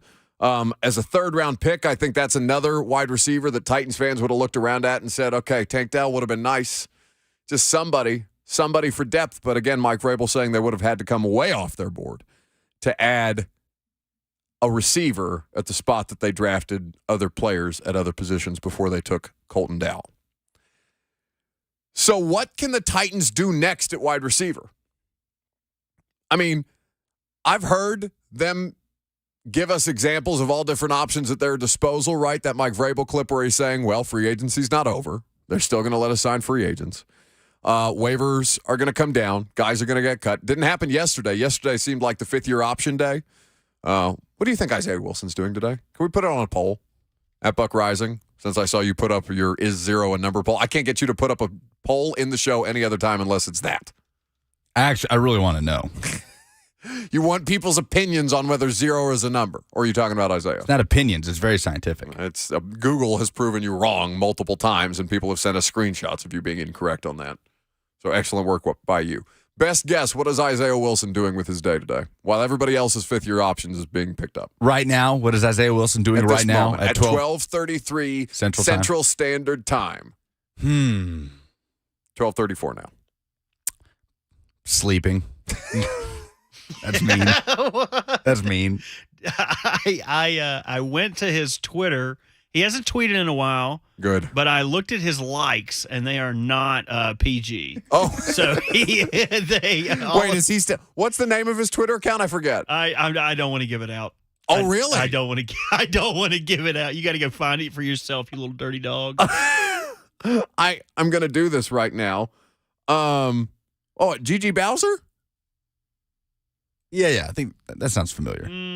Yeah, that's his Twitter account, or at least it used to be. Are you looking at the right Isaiah Wilson? I hope so. I don't think so. Well, don't look up Isaiah Wilson's social media account and click on the first link then. Yeah, I definitely think, if I recall correctly, yeah, I see him. His tweets are private though, and I no longer follow Gigi Bowser. So, I don't know what Isaiah Wilson is doing. I hope he's safe. Is all that I could say. Yes, wish him the best. About Isaiah Wilson's situation. Now, if he was sleeping, that would be in line with what I heard about him in meetings, which is that he was prone to passing out in meetings and things like that, and the odd donut on Charlotte Pike. What are you going to do? the wide receiver options that are available to them, like what realistically can they do beyond Corey Davis getting cut and bringing him back? That's all I was going to say. DeAndre Hopkins is lying, by the way, lying. Can you play that clip of DeAndre Hopkins on his social media saying he was never trying to leave Arizona, please? I see everybody tell me to stay. Who said I want to go? Who said I wanted to leave? I'm out here working, baby. Okay, you're out here lying. You're out here lying. You've been trying to get out of Arizona for at least a year. It appears as though he will be a Cardinal. Well, yeah, because they couldn't move him. So Monty had to go. Monty, after just running the draft, basically at this point, had to go in and tell DeAndre Hopkins after he tried to trade him, yeah, buddy, we're gonna take this thing to the moon. You, me, and Kyler. We're going all the way. When in reality, they've just loaded up on draft capital in case they want to make a move for Caleb Williams next year. And Jerry Jeudy has the fifth-year option taken up by Denver. So were there any other receivers that were talked about as potential, trade rumors around anybody? Titans fans tried to manifest that T. Higgins thing, and the Bengals GM came out very quickly afterwards and said, why would we move him? It makes no sense. We like our wide receivers. We have a lot of them. They're very good. It helps our quarterback. We're not moving them. At the top of the free agent wide receiver list, according to Spot Track, is Kenny Golladay. 29-year-old Kenny Golladay. No, thank you. 32-year-old Randall Cobb. No. Can I interest you in a 29-year-old Byron Pringle? You may not. How about a 30-year-old Jarvis Landry? No. You didn't hear anything about Jarvis Landry after you went to New Orleans. Skip over Julio. He got hurt. 25-year-old N'Keal Harry. Nope. 29-year-old Sammy Watkins. 28-year-old Demarcus Robinson, my guy. He's still out there. And 29-year-old Sammy Watkins. Brashard Perriman is out there. Marcus Johnson is out there. Yeah. I've already done the Marcus Johnson thing. It's crazy. That's the oldest 28-year-old of all time, Marcus Johnson. What about the all-name candidate Quintez Cephas?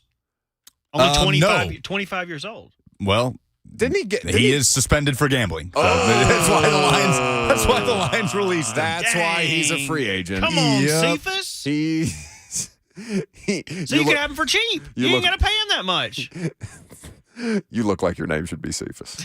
That's my middle name. No, it's not. It's not. Rashard Higgins is out there. The list doesn't inspire. It's literally Corey Davis or bust. Yeah. I mean, do we need to start talking about USFL, XFL as a realistic place? I don't want to, because that means I'm going to have to watch USFL and XFL football. Well, it's already started. They're all talking about Hakeem Butler. Hakeem Butler is the dude that's shown out in the XFL that everyone's saying, oh, look what he can do, when what he did in the NFL. You remember the guy on Mad TV that was like, look what I can do? And he would, crash his bike or something? That's what Hakeem Butler did in the NFL, was crash his bike, which I haven't done yet. Been riding the hell out of mine. The one that you got for 50% off. I did, yes. Those spokes are going to go out any day now. Nope. Don't you bring that evil on me. You're going to be riding your 50% off bike with your 7-Eleven empanadas with a tummy ache and knee scrapes. And great calves. The great calves. Reality and metaphor is so blurred right now. I don't know what we're talking about. Are we talking about bikes or Will Levis? I'm so scared right now. If people didn't listen to the first hour of the radio show, they have no idea what's going on, which is, of course, the worst way to do radio this way. That's fine. So what the Titans end up doing at wide receiver, we'll see. Waivers will start coming down this week, certainly. We got our official day for rookie minicamp. It's May the 13th. So that will be going down, at least for the Titans, May the 13th is rookie minicamp. So that is when you can expect practice clips of Will Levis throwing to Colton Dowell at this point, and Austin Wiley. We'll be able to tell you more about the undrafted rookie free agents as they continue to add players at various positions as well. Last call for phone calls, 615-737-1045 is the number. We'll update the polls as well coming up next.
Wrapping up the show, it was a good day. We appreciate you guys spending your time with us.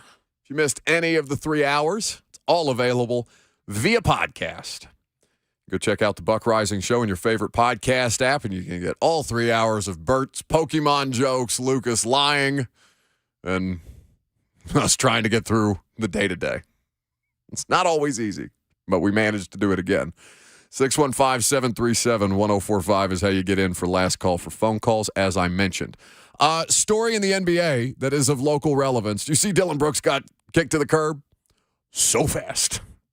They barely, I mean, it must have been right after locker room cleanout day that they have officially released Dylan Brooks. The article from Shams Charania of The Athletic that broke the news: the Memphis Grizzlies have informed pending free agent Dylan Brooks that he will not be brought back under any circumstances. Even if there's a fire. That's a line. That he will not be brought back under any circumstances, league sources say. I've never heard that before. There's only been one time in my life. Tell me if you two remember this. You remember when the Falcons cut Vic Beasley? And they put out on their own team website, the Falcons will not, under any circumstances, pursue free agent negotiations with Vic Beasley. And then John Robinson immediately gave him $10 million. Like, that was... that he stole. Yeah. He's like, I don't accuse people of stealing money often. In fact, I am all about getting the bag. And even as I thought Vic Beasley's time here was reprehensible, I do not fault him for taking the money and running. Somebody had to be dumb enough to give you the money, and it just happened to be the Titans, okay? But that's the only time that I can remember, other than the weird, like, we will not pursue Lamar Jackson stuff from teams that the Falcons are retweeting. Diana Rossini's reporting on it. Beyond that, I've never seen a headline like that before in my life. That they will, under no circumstances, will not be brought back under any circumstances. That's an actual report from The Athletic. He's going to have to find a new bear to poke in Lithuania, or he might be the best Shanghai shark of all time. Hey man, they what's that early 2000s basketball player that, I mean, they built statues to him in China. He had the shoes. Jimmer Fredette. No, not Jimmer Fredette. Although Jimmer's up there. Jimmer's up there. You talking about Yao Ming? No. I'm talking about Stephon Marbury. I'm unfamiliar. Yeah, what's his? Look up Stephon Marbury. And he's one of the most accomplished American basketball players in China. Oh, he played. I see what you're saying. He played in China. Yeah. Did you say Stephon? Isn't it Stephon Marbury? Did Jimmer Fredette play in China? Jimmer did play in China. Oh, okay. Oh, yeah. Jimmer's one of the best American athletes to ever play Let me find his basketball in China. Jimmer was a stud at BYU. Electric college basketball player. So yeah. Sources say Dylan Brooks is signing a 3-year deal with the Shanghai Sharks, says Tyler Dial on YouTube. Yeah, he had the Starberry shoes. Like, Starberries were a thing. That was a whole thing. Jimmer averaged, through his 3 years through China, he averaged 37.4 points a game. Oh, my goodness. I mean, I'm telling you. Like, I honestly think he averaged more in the pros than he did in college. Playing professionally in China, I think he averaged more than he did at BYU. Which was a lot. Tomorrow we are going to do a Will Levis artificial intelligence poem. Robert is going to have the AI program come up with a poem about Will Levis, and we're going to read it on the air. We're not going to do this as a weekly installment, but we think from time to time, when there are notable moments in local sports news that, you know, what else to do but make a poem out of it, or really not even make a poem out of it. Have the computer do it. Yeah. Outsource it, and then do literally the easiest thing possible, which is to have Bert read, which turns out is not that easy, but we'll get it done. Polls. I don't know who you are, but I know what it's time for. This is apt. A poll update on the Buck Rising Show. Yes? Here's a young man with a very particular set of skills. The final numbers. Here's Buck Rising Show correspondent and producer, Lucas Pansica. Yes. Presented by Two Rivers Ford, who sells below MSRP on any non-specialty new Ford. What over the weekend made you say, oh? No. That didn't hit as well as I wanted it to. Chris says... He tried to get cute with the audio back there, and he blew it. Chris says Formula One allowing photographers into the pit lane while the race still had a lap to go. Sebastian Ocon came on the pit road and almost took them out. Yeah, this picture looks like a Formula One car about to just plow through like 8 people. We haven't done as much Formula One stuff as we did last summer, but it sounds like the season has been basically decided for quite some time at this point. Yeah, it's unfortunate. Max Verstappen just going to run away with the title. But what are you going to do? No, Will Levis, the Titans trading up for Will Levis is the thing that made me say, oh no, this weekend. Yeah, Karen says the Grizzlies made her say, oh no. By the way, I am intrigued by that Lakers-Warriors series that starts tonight. It's a much better series. It's much more compelling. I wanted the Grizzlies as the bad guys to be good, but I think they're just kind of a dumb basketball team. But they've gotten rid of one of those parts. Problem is it's all going to be like 9:30 tip-offs. No, I know. I don't know if I'm going to be up for all of those. I try, but then I fall asleep in the first quarter. How can the Titans still address the wide receiver position? A couple of folks saying Tannehill. Just move him out there. Honestly, the amount of pictures I got of Tannehill catching passes at Texas A&M this weekend made me laugh. Yeah. Mahogany says hope. Jack says 13 and 22 personnel. Yeah, you could do that. It's going to be a lot of tight ends, a lot of heavy sets. That's typically the way that the Titans do things anyway, so why diverge from what they have historically been? The Titans don't want wide receivers. Why stop now? Max says Corey Davis. Yeah, of course. I mean, listen, Corey has his house here. I think Corey would like to come back here. I don't think that, any option besides waiting around for the Jets to cut Corey Davis is a viable plan at wide receiver. You would get him cheaper for what it would have been to keep him a couple of years ago, but nobody expects him to be on the Jets, so it'll be interesting to see what happens. Just a matter of whether he's a Tennessee Titan. Which former Vol was drafted in the best landing spot? 33%, the majority go in Jalen Hyatt to the New York Giants. 28% say Hooker in Detroit. 28% say Darnell Wright in Chicago. 11% say Tillman in Cleveland.